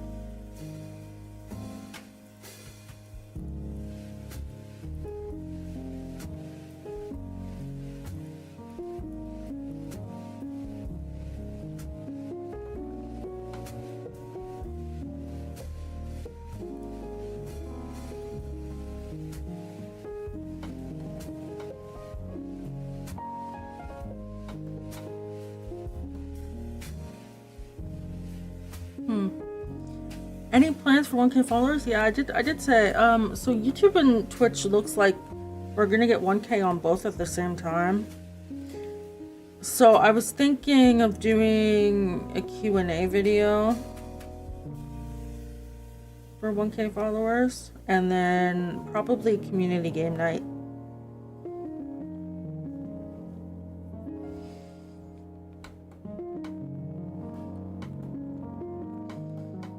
I have to make a Google form for people to fill out, but yeah. Well, let me fix this mom here. Oh, Holly is complaining. She wants out.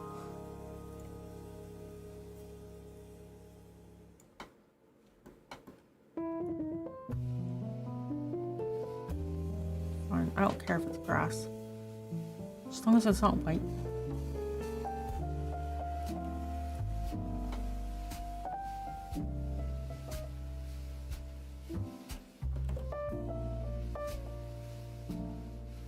I think that works. Let's just load it up and see if anything breaks.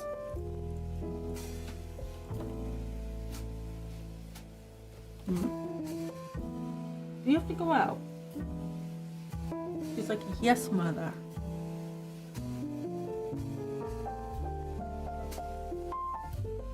Well, you can wait like 30 seconds. My God, dog. She's staring me down like I'm gonna, like, if she doesn't get to, if I don't escort her to the water dish so she can drink water before she goes out, like I've murdered her.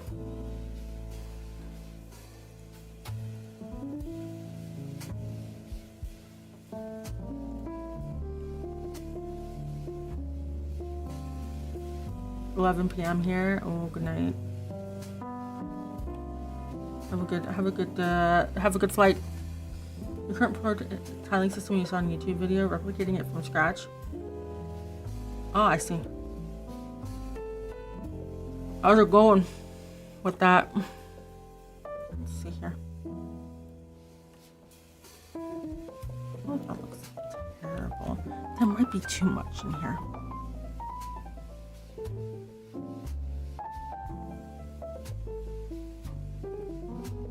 I think there's too many flowers.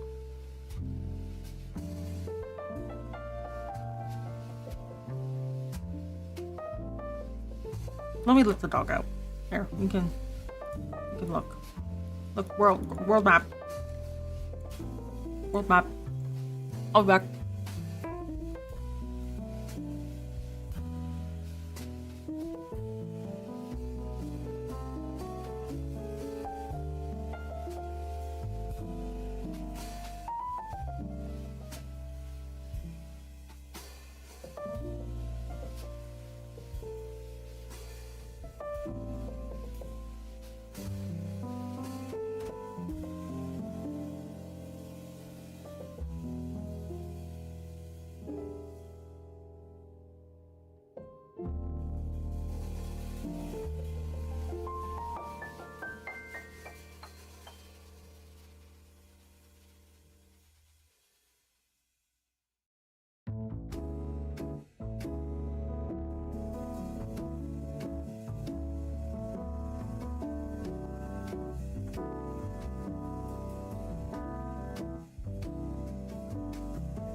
Okay, dog was let out. She's good now. Pretty much have it all working. Multiple map chunks. Start working on arting out tile sets. 2D grid, 3D models as tiles. Oh, I see. Interesting.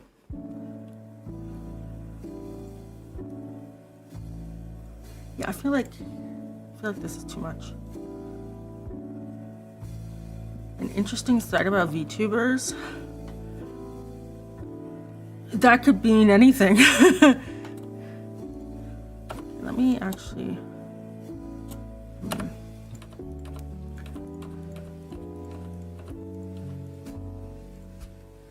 I think having a bunch of flowers by like the edge here would actually look better.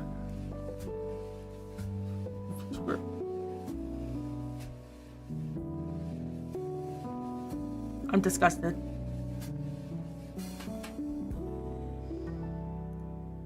I don't want to know about it.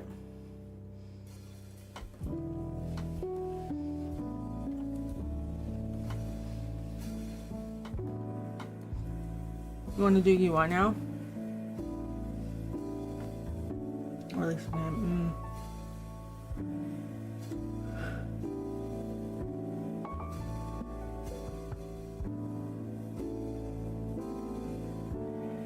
Seems like you're making good progress, though. I think that looks better. Okay.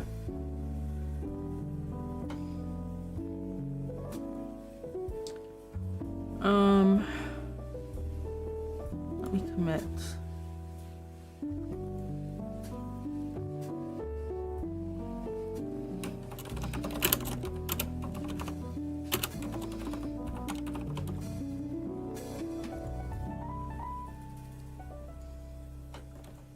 Okay, so let me also get a screenshot.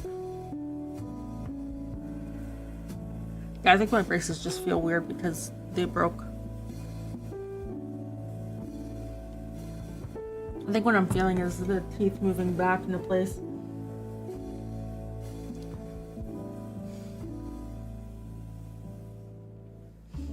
That's annoying.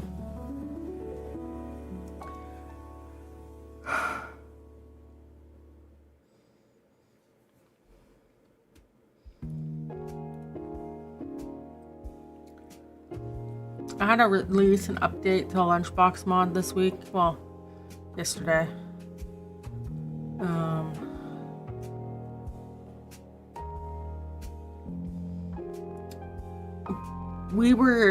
I was developing it, right? I mean, the VODs exist.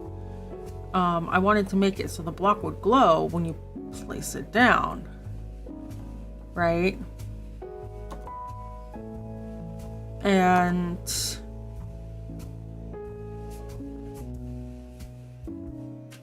wait a sec. Oh, okay.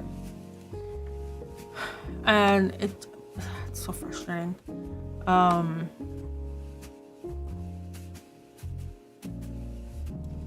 Before we were like, oh, it needs to be a block to emit light when it's placed. Oh, like this other mod has like a block, all this other stuff.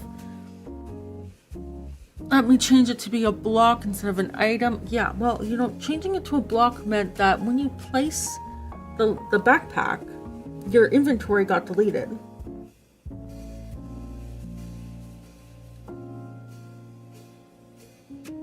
And I felt so bad. I just rushed to convert it to an item, and I retracted the release. It's still there on GitHub, but I removed it from the ModDB because I don't trust people on ModDB. People on ModDB, like one person logged the issue for me on Git, and I'm very thankful for that. But people, like, I literally released the backpack and someone immediately requested a new feature, and I'm just like, no thank you, no nothing, just give me this instead. It's like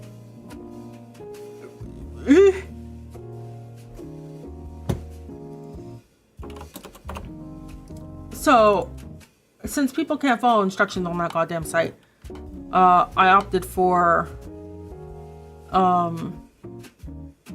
let's retract the release there so no one stupidly installs it and then complains. I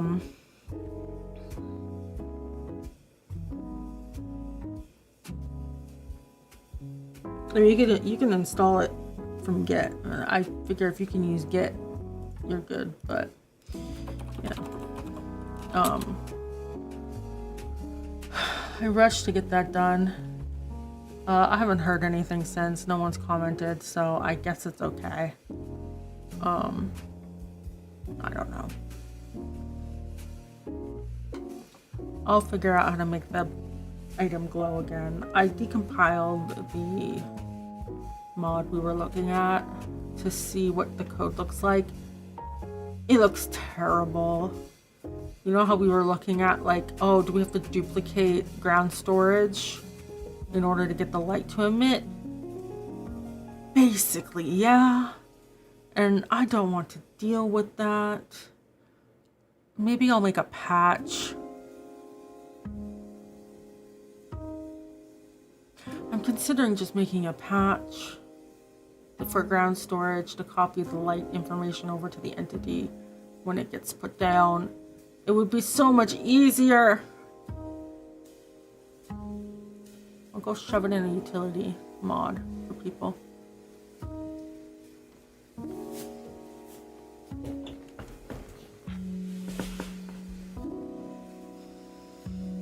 But yeah, rushed to get that out, fortunately. Alright, so we are going to update this. As you can see, there is a lot up this way we need to do.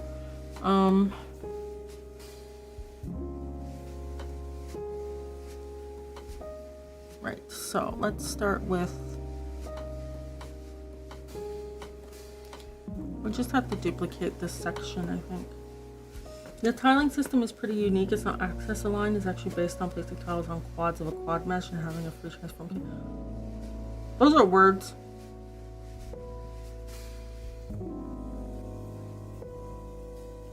Is it like the hexagon grid tile thing?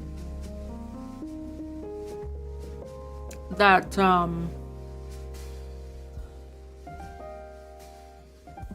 God, what's his name? Give me a second. There's someone.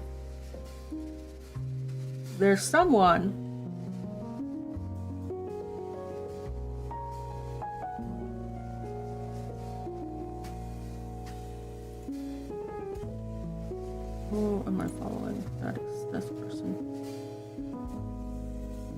Give me a hot second.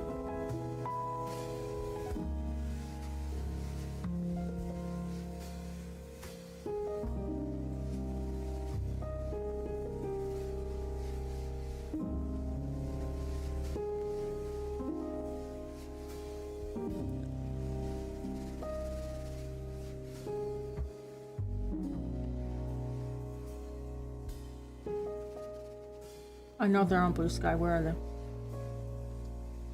Oscar! Oscar! You made Bad North and Townscaper. This boy.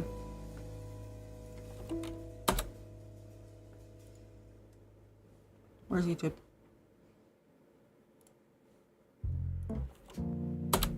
This guy.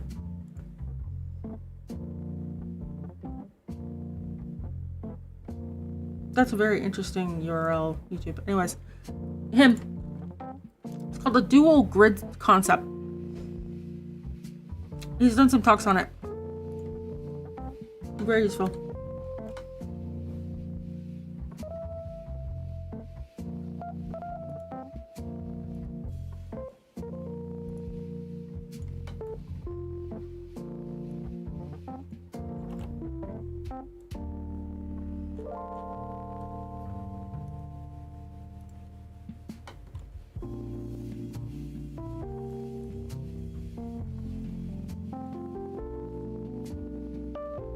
Bit on it.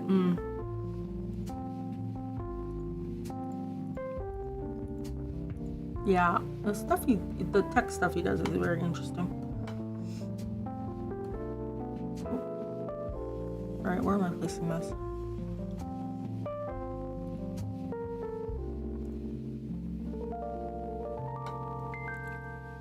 One, 2, 3, 4, 5, 6. 1, 2, 3, 4, 5, 6.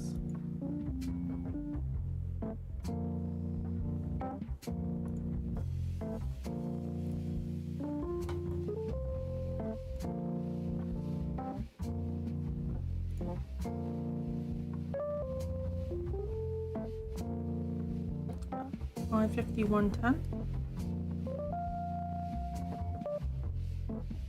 No, that's right. Okay, and then in this one.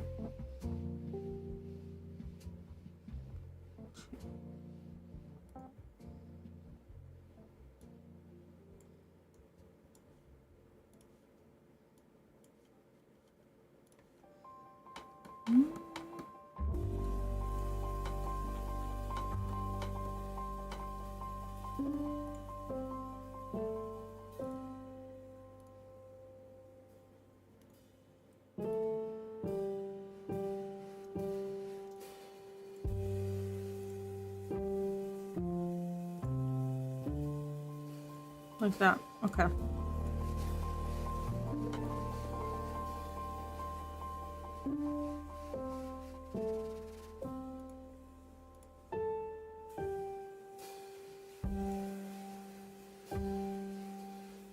Six, 5, 6.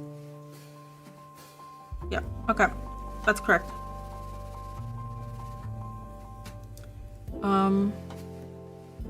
If we want trees and stuff, this is the only tree that overlaps. Grab that.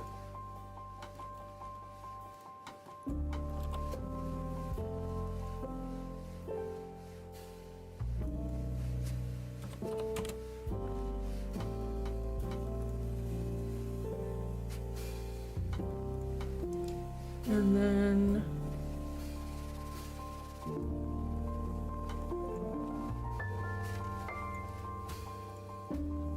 we have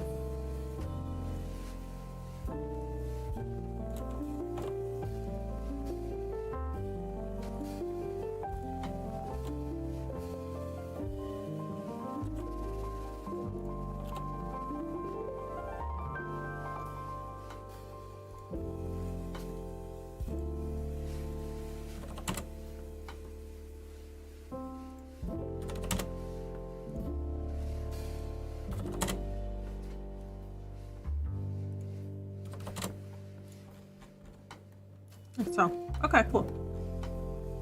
So that's our border. Now we can just fill it in. We are going to, I think, yeah, we want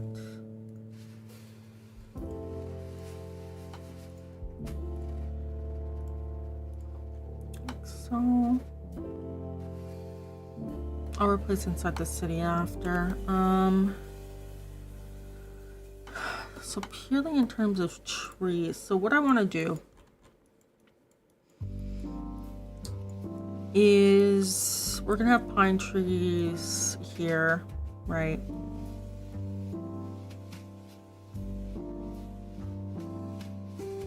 Steampunk factory sim and airship building game. Oh, interesting.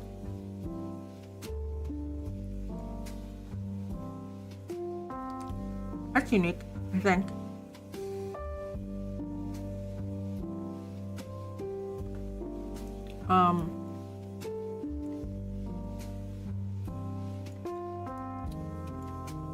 Yeah, so you see how we have,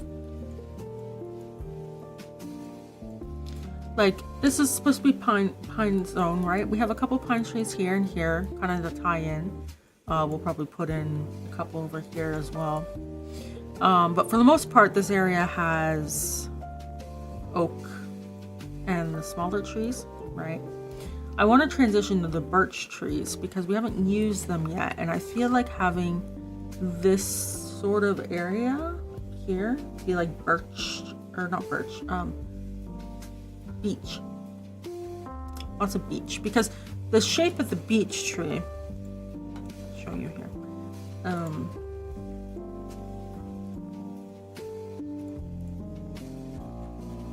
If you think of them as like different sizes of the same tree, you can kind of get away with stuff, even though they're separate trees. So, right, like this is the small tree, this is the bigger tree, right? And then you get into the beech tree, right? You can think of these as being a small version of that, right? And this kind of fits in because it's like cloud shaped, right? So I want to move up this way with the mostly these trees and some of the smaller ones.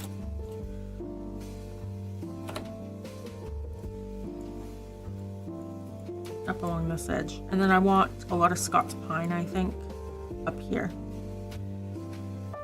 I feel like that would work well. Because you can see I've mostly put Scots pine like here. And if we just like kind of have a bunch over here, I think it'll work.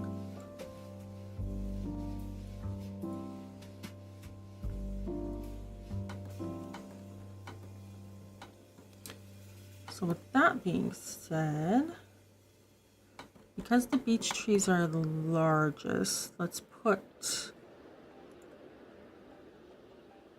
you know, we don't want too many.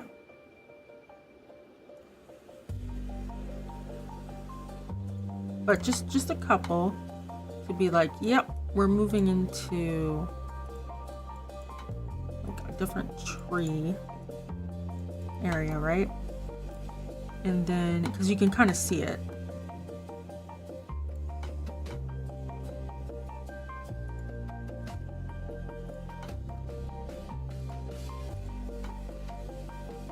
Still keep, you know, a couple oaks.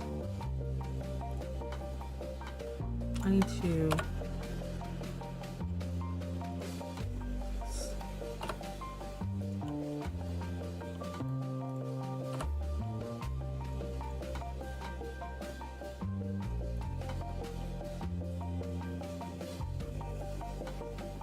right.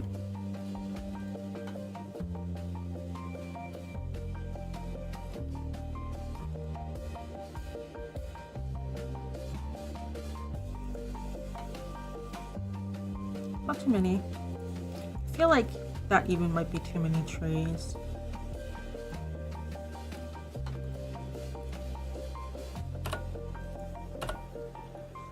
Delete a few.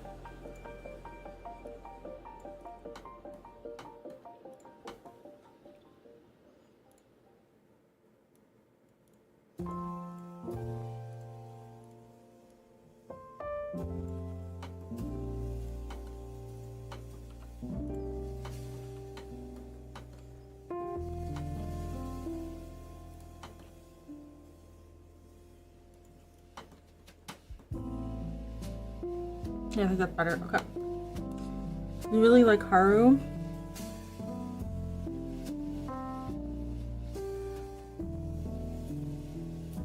Oh, her, yeah, the one with the pink cloud hair, right?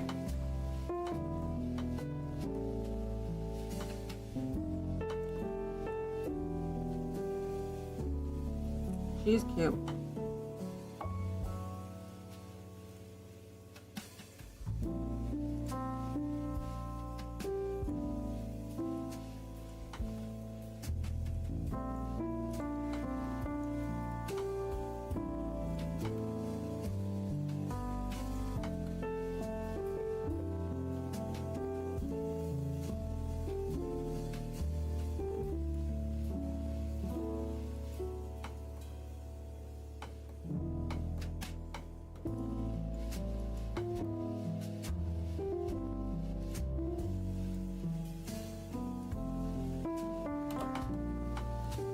Oh goodness, Holly.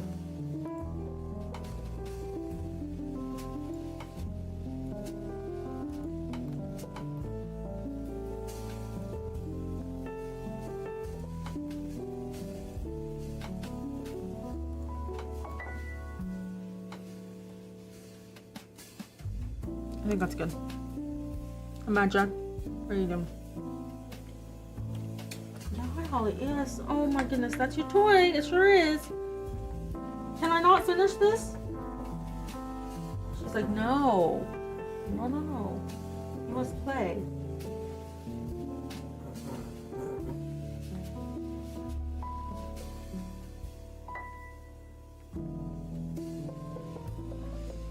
Are there pigs in the game? Yes.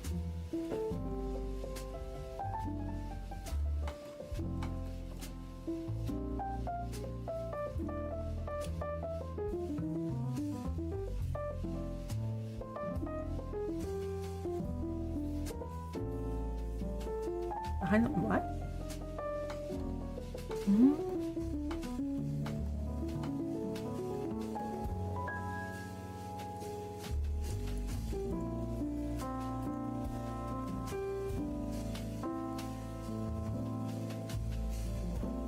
Oh goodness, she's so annoying.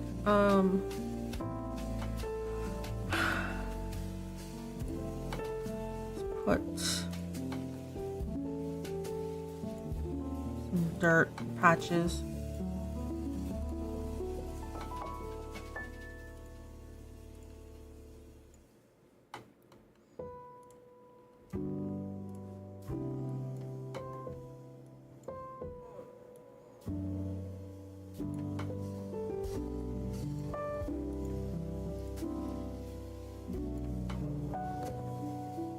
Yeah, I know, you're upset that I'm not playing with you.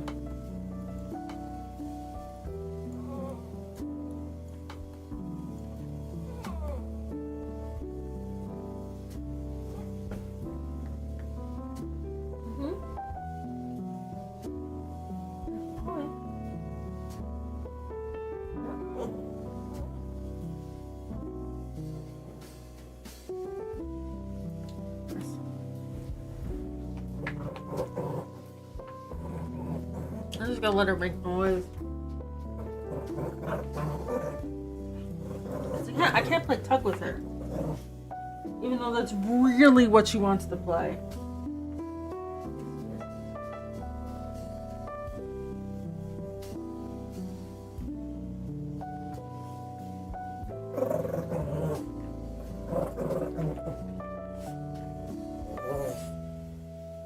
She has her checkup next month. I'm gonna have the vet take a look.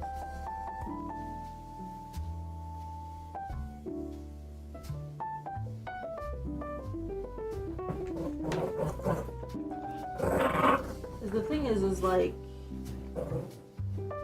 vets are so expensive now. Because I like a couple years ago, it was $100 for a quick checkup, right? So if I had an issue with the dog or the cat, I would just book an appointment, and it didn't matter if it took a while, if it wasn't an emergency.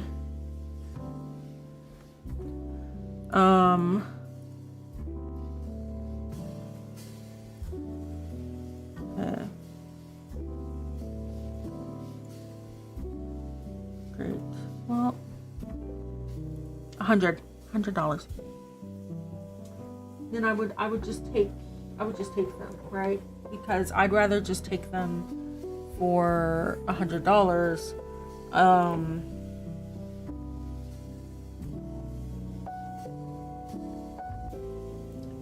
to get looked at versus, you know, something else. But it's not like $300 for an appointment. Oh boy, you guys are friends. Oh, that's lovely. Goodbye.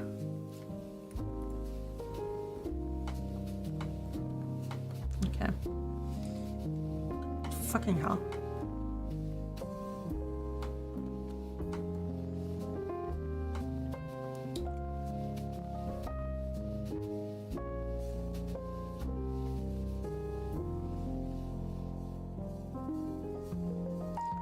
But yes, I know. I don't want to pay. I got it. But yeah, it's like $300 now for an appointment. And I'm just like, she has her checkup. When is her checkup?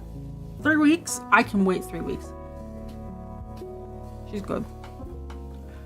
So this is where I'm at.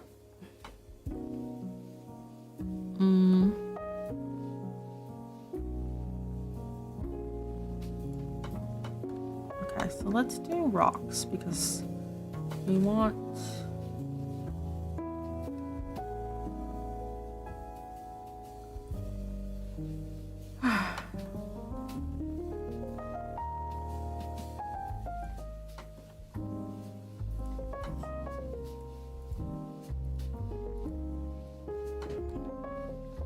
I don't have patience for that.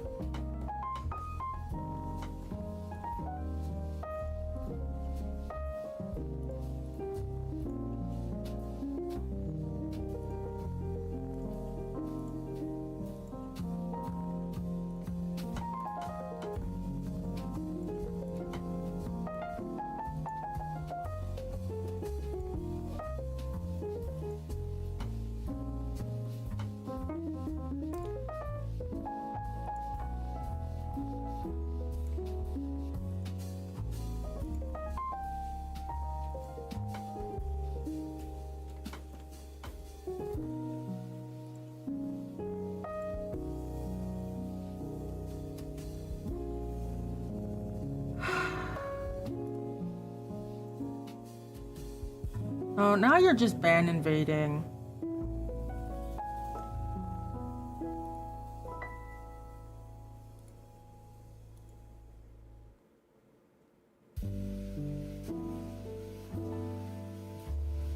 Like,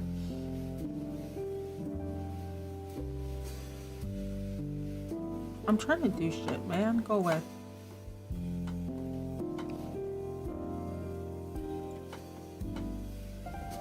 What is with children and like this bullshit?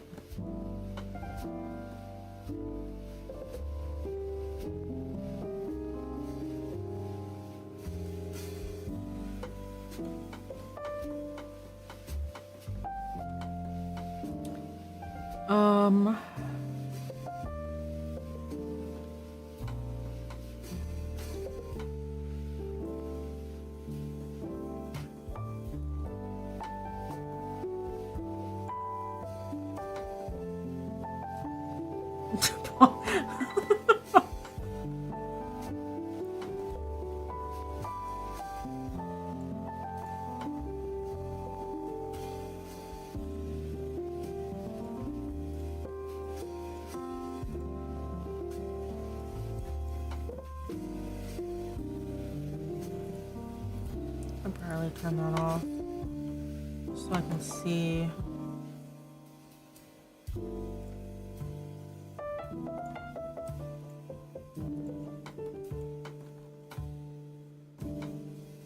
I think that's okay. What they mean? It probably just means that someone else had a similar name and they just appended whatever. It's very difficult to get unique usernames on the internet now.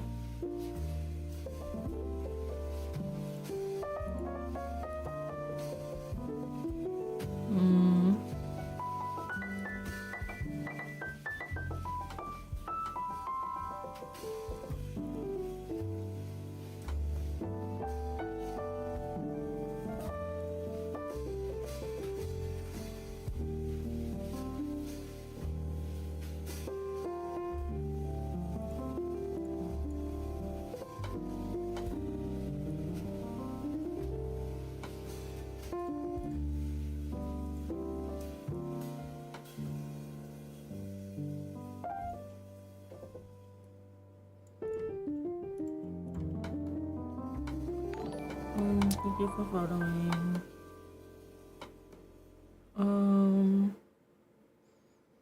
You know what I find interesting about YouTube's UI is that, like, when you're gonna ban someone, it says remove from channel, not ban. It's a strange choice of words. You know? Hello.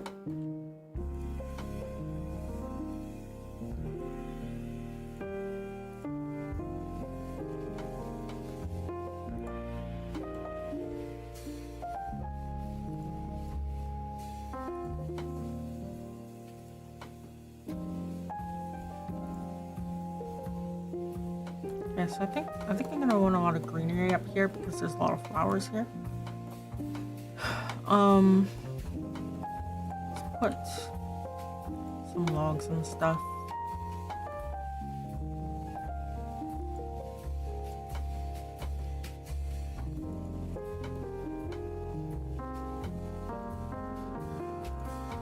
And we can also increase the amount of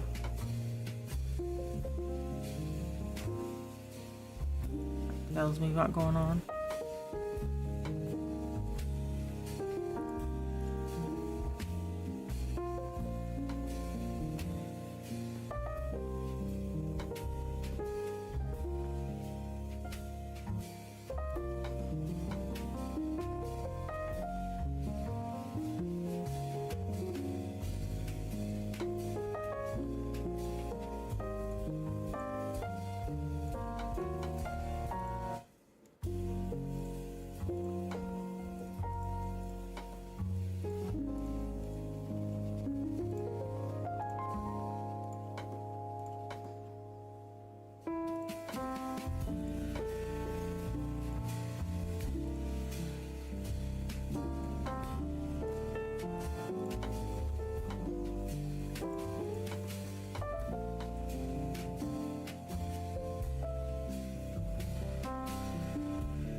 So we'll have a couple yellow flowers just to tie in with the city.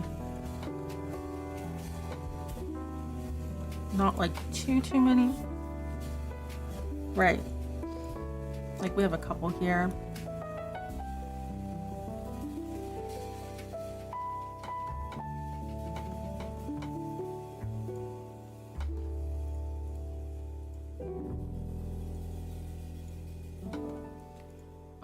I don't want too much meadow grass, I think.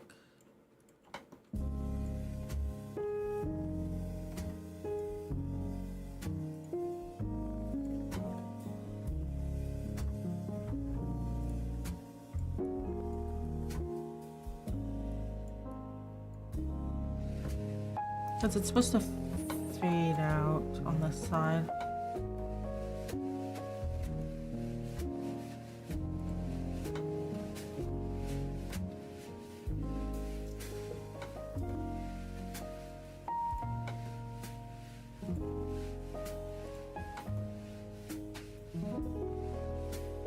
I think I'm gonna use oak grass up here. Right, like it has like a spikier look. Or something, I don't know.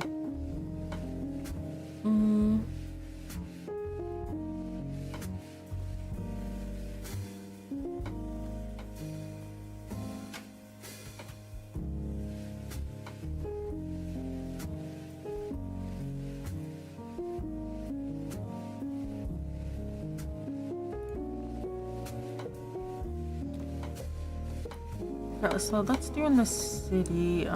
We want to get rid of these flowers.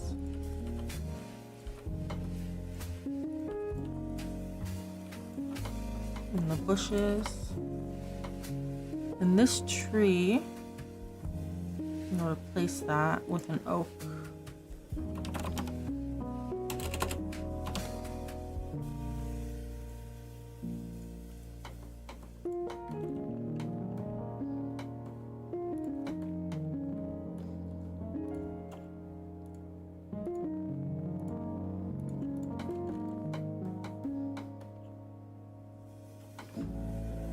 So let's put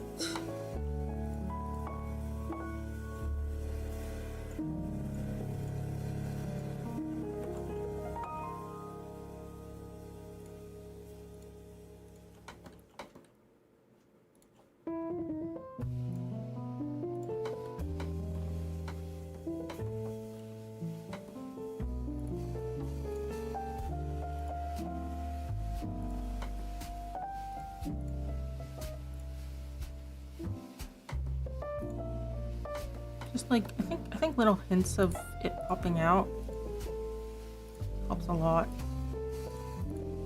with keeping it from feeling too overwhelming. And then similar to the other side, I think I'm gonna have it be mostly in the edges here.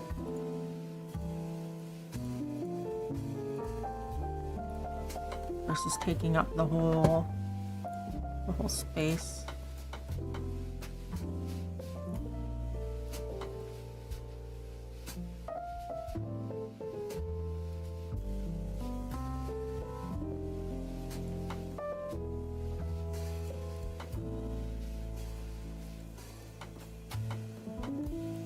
And then here,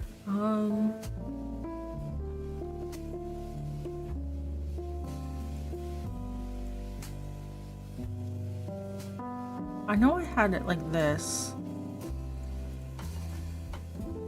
I wonder if I should go for like a...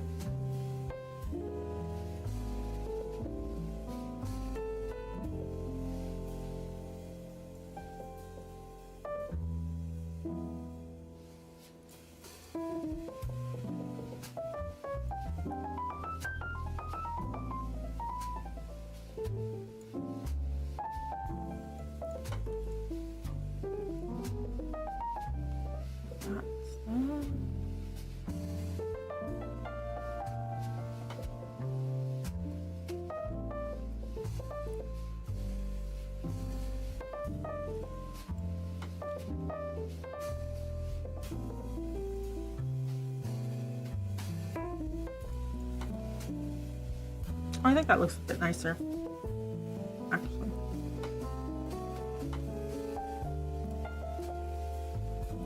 Makes it look a little bit more special.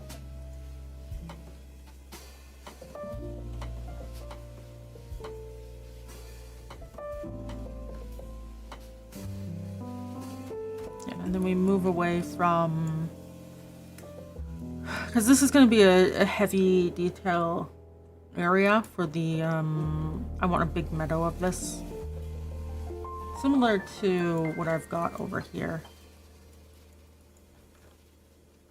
So we'll move away from that sort of density into something much lighter.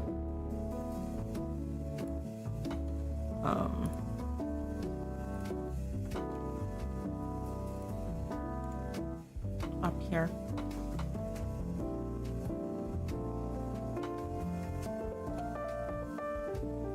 I think that'll work.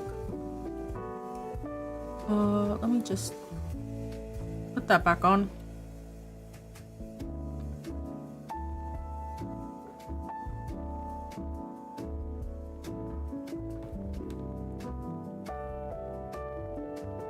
Oh wait, I didn't turn the roofs back on.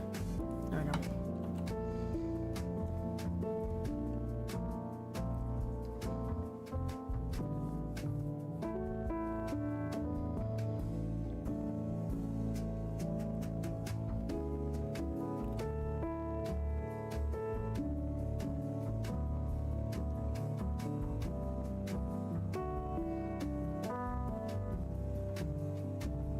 Ollie.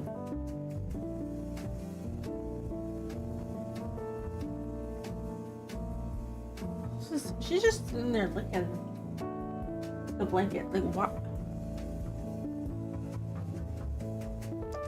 I'm not gonna question the dog. Yeah, now she's upset with me. I judged her. Yeah.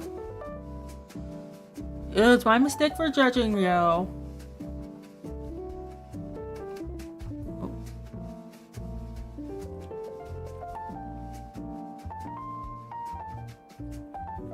So the city ends up feeling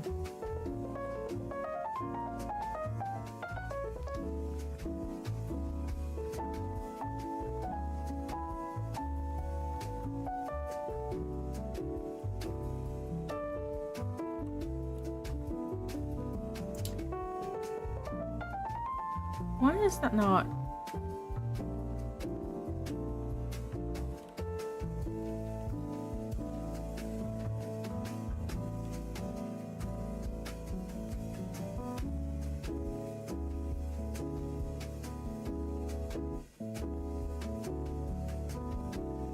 Give me a sec. I'll check.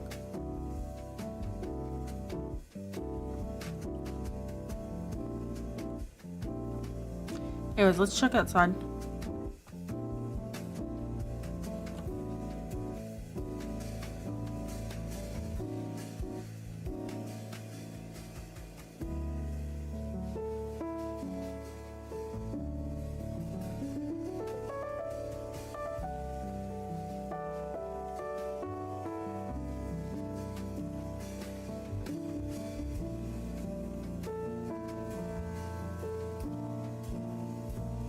We move up to the beach. I feel like the shadow's too dark. Anyways, compared to the other ones.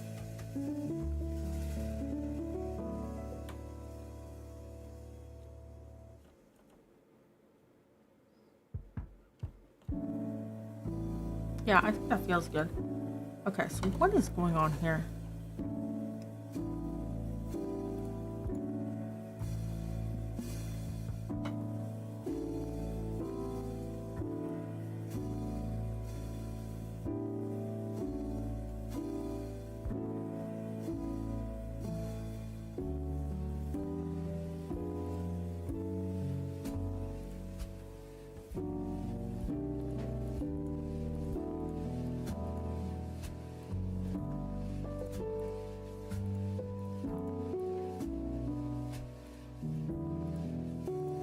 Found them.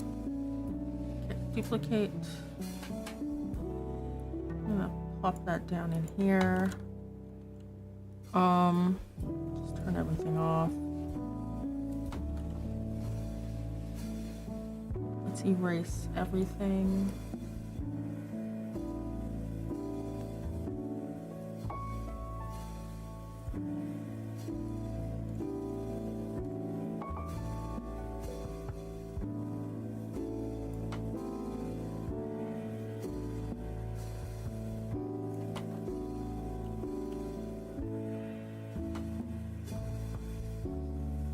And then your Y should be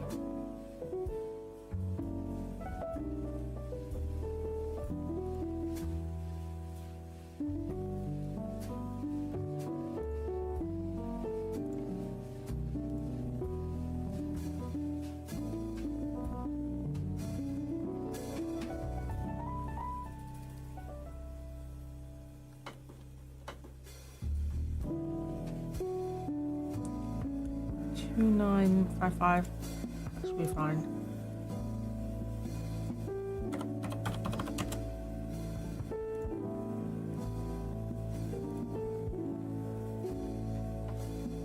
Let's see if that fixes it.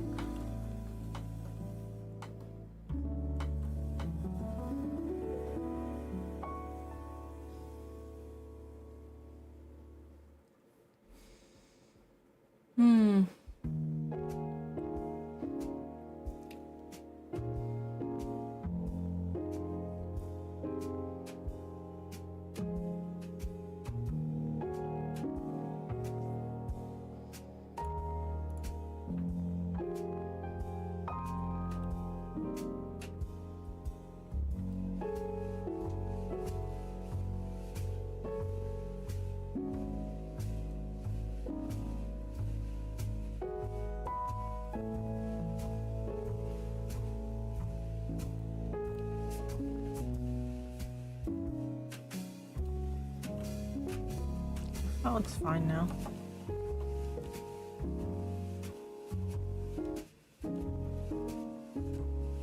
Can I hide behind something to take a screenshot? Barely. Okay.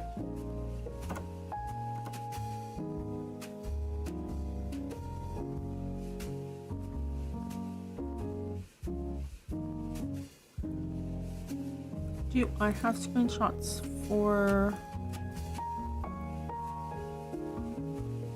I do. Okay, so here is the town minus, I mean, this has been updated, but you know,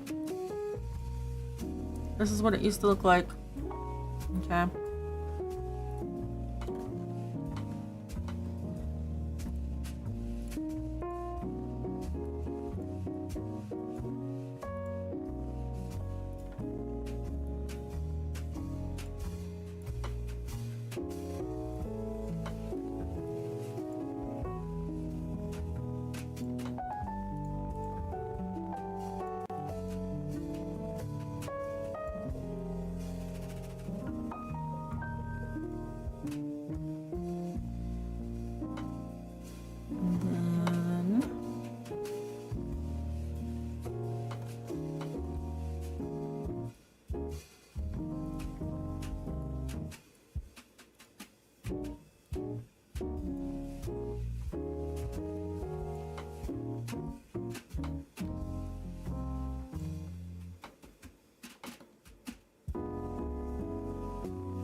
Just checking collisions. I think, or the seams. I think it's good.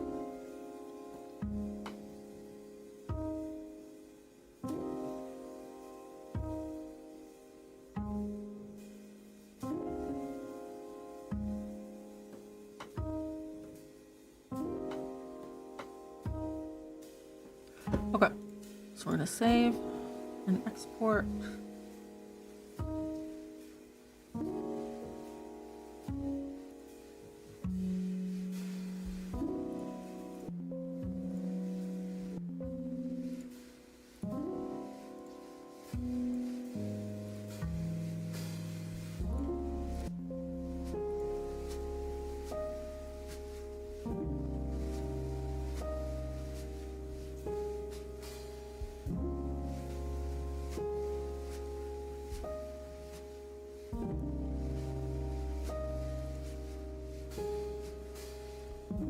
There we go.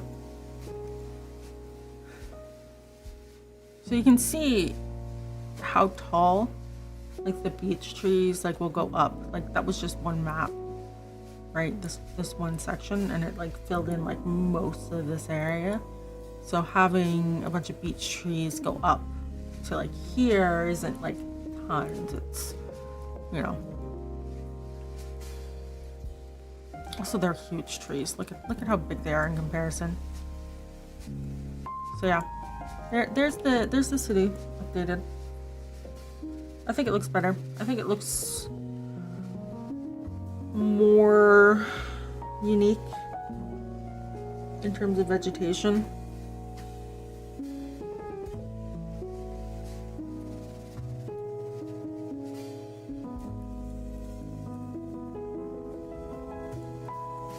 Like a bit more plant. I don't know how to put it.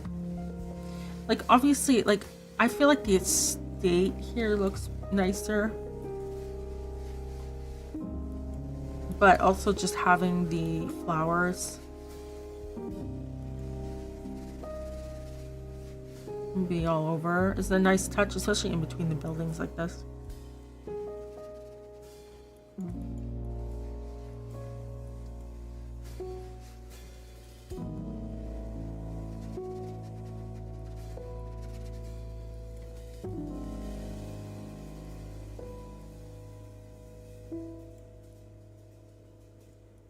So yeah, let me commit that. Look here. So that's four maps done today off of our list. 2 of them weren't even listed, but oh well. Come on, fork.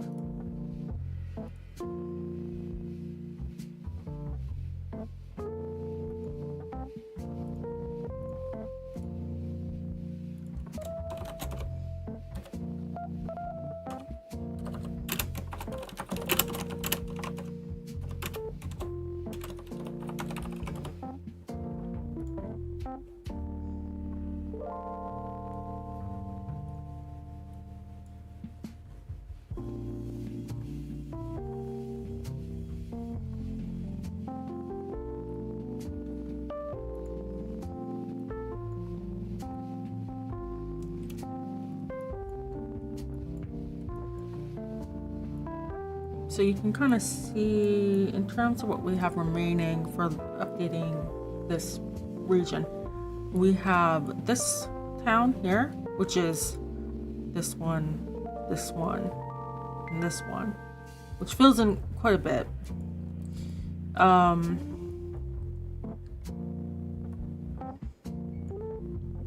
Right. and then this top bit, and right up here. So it's not that bad. Like even in here,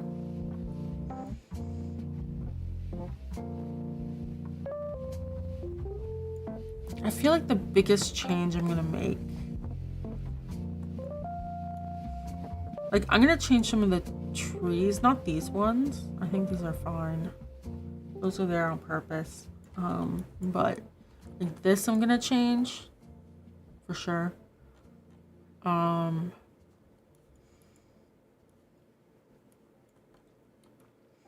gonna change the beach up here, but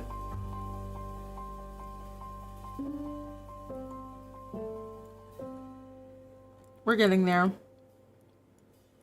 How many do we have left to do? 1, 2, 4, 5, 6, 7, 8, 9, 10, 11, 12. 12 left. And one of them is literally right over here. It's just fixing the boundary with this area. There's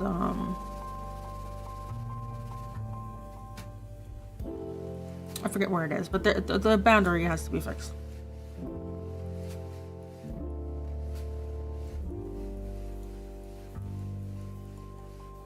So I think we'll definitely finish in February. The only thing is I have to go back through and add passive animals, and like, you know, that's not gonna take as long as you would think, because it's mostly like birds and stuff, but like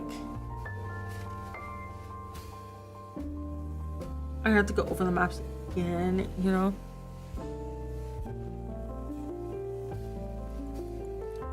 But it will close off like a huge number of tasks.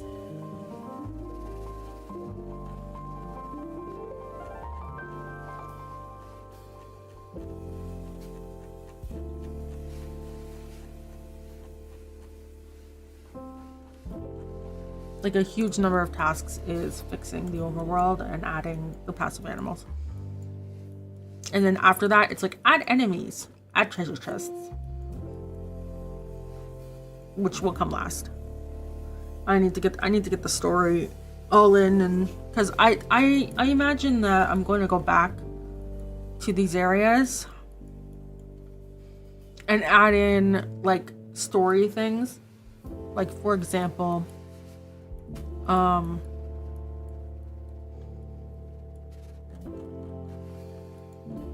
don't think I have any. Well, no, I have NPCs here now, but like, there's NPCs here. They're studying flowers, right? Like, I'm gonna have a quest that involves them, right?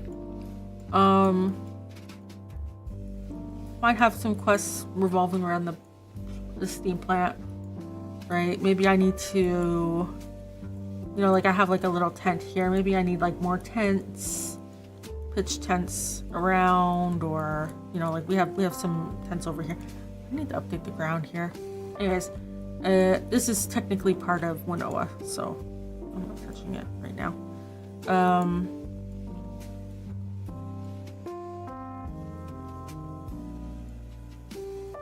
Or like, I don't know, like maybe I just have like a guy on the side of the road chilling, and he'll point you in the direction if you talk to him.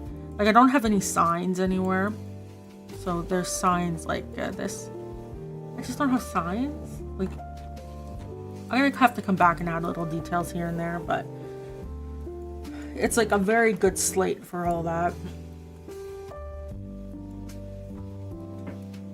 I think that's the funner part, is adding the little things like that.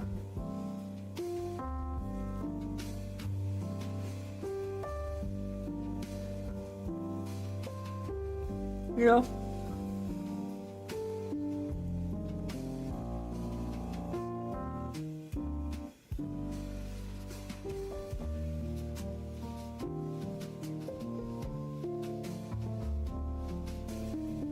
Oh my god, ads. Okay, wait, I'll wait. I did commit, right? And I did push. I did, okay.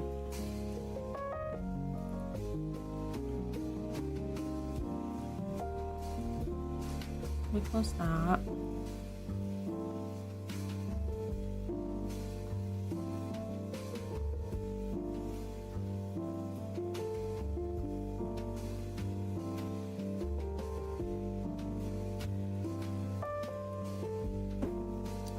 So I do have to wake up early.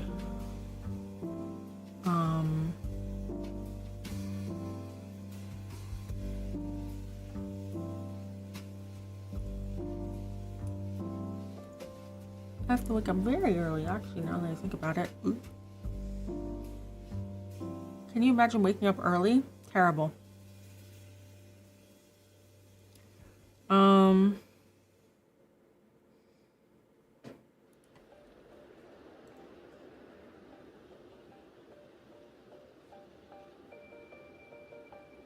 Oh, Blockboy streaming. We can raid Blockboy.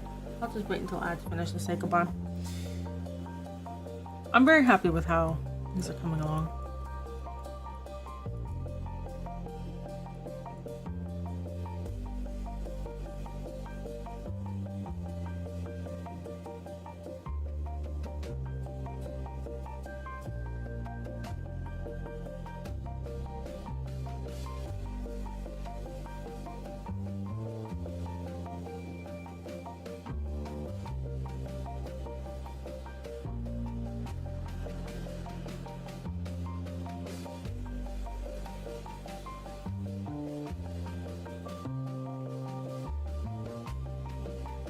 Seeing the roads change. I think the roads changing from that like thicker version to being broken up like this is so much nicer.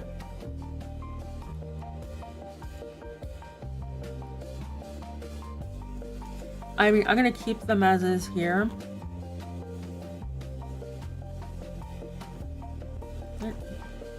There's some things I have to fix, but like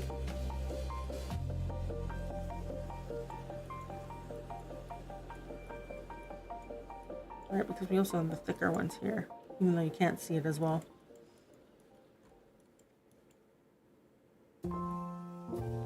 But I do really like how much more broken up everything is.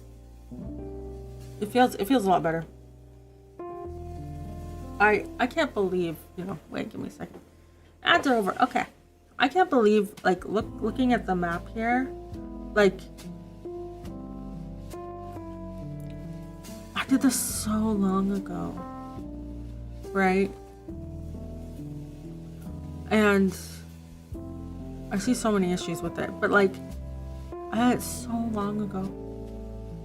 And seeing like just how much things have changed and improved, I'm like, damn. There's some stuff I still like, but like, this forest has like every single tree type thrown in here. And I'm not changing that. That's too much work.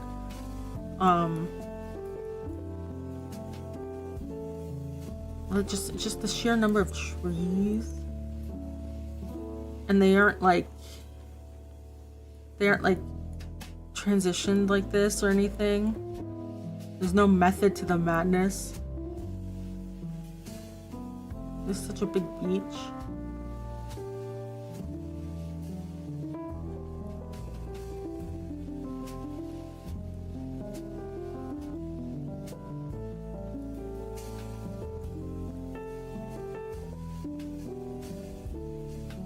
Like it's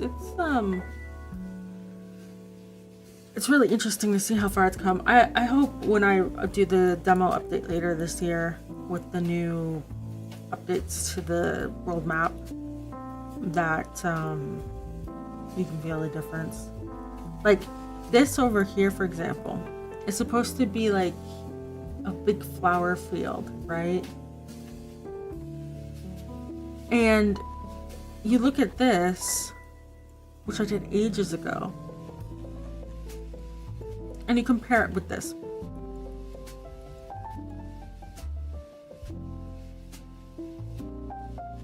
Or even like this one.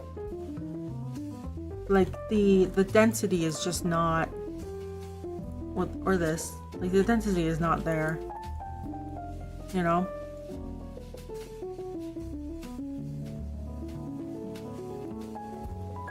Almost there, but it's not quite there. So it'll be interesting to go back over things and like, look at this. I just filled this all in with grass.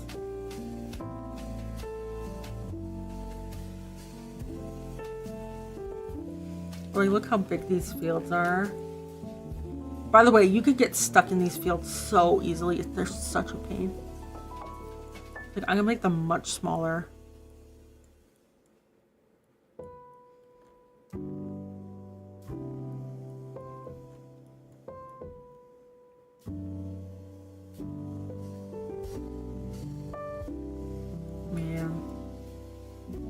Like this error drives me mad. I also have to get rid of the bridge. This one's gonna be a lot of heavy TLC versus like, well, I just deleted everything, but like over here there's a lot of issues.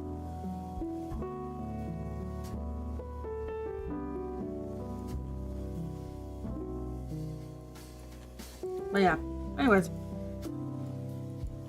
We got this area done. It looks a lot better. Now we'll continue making our way up next time. Maybe we'll tackle this town next, because it's kind of literally here. So we'll see. Yes, so we're gonna raid Fuckboy.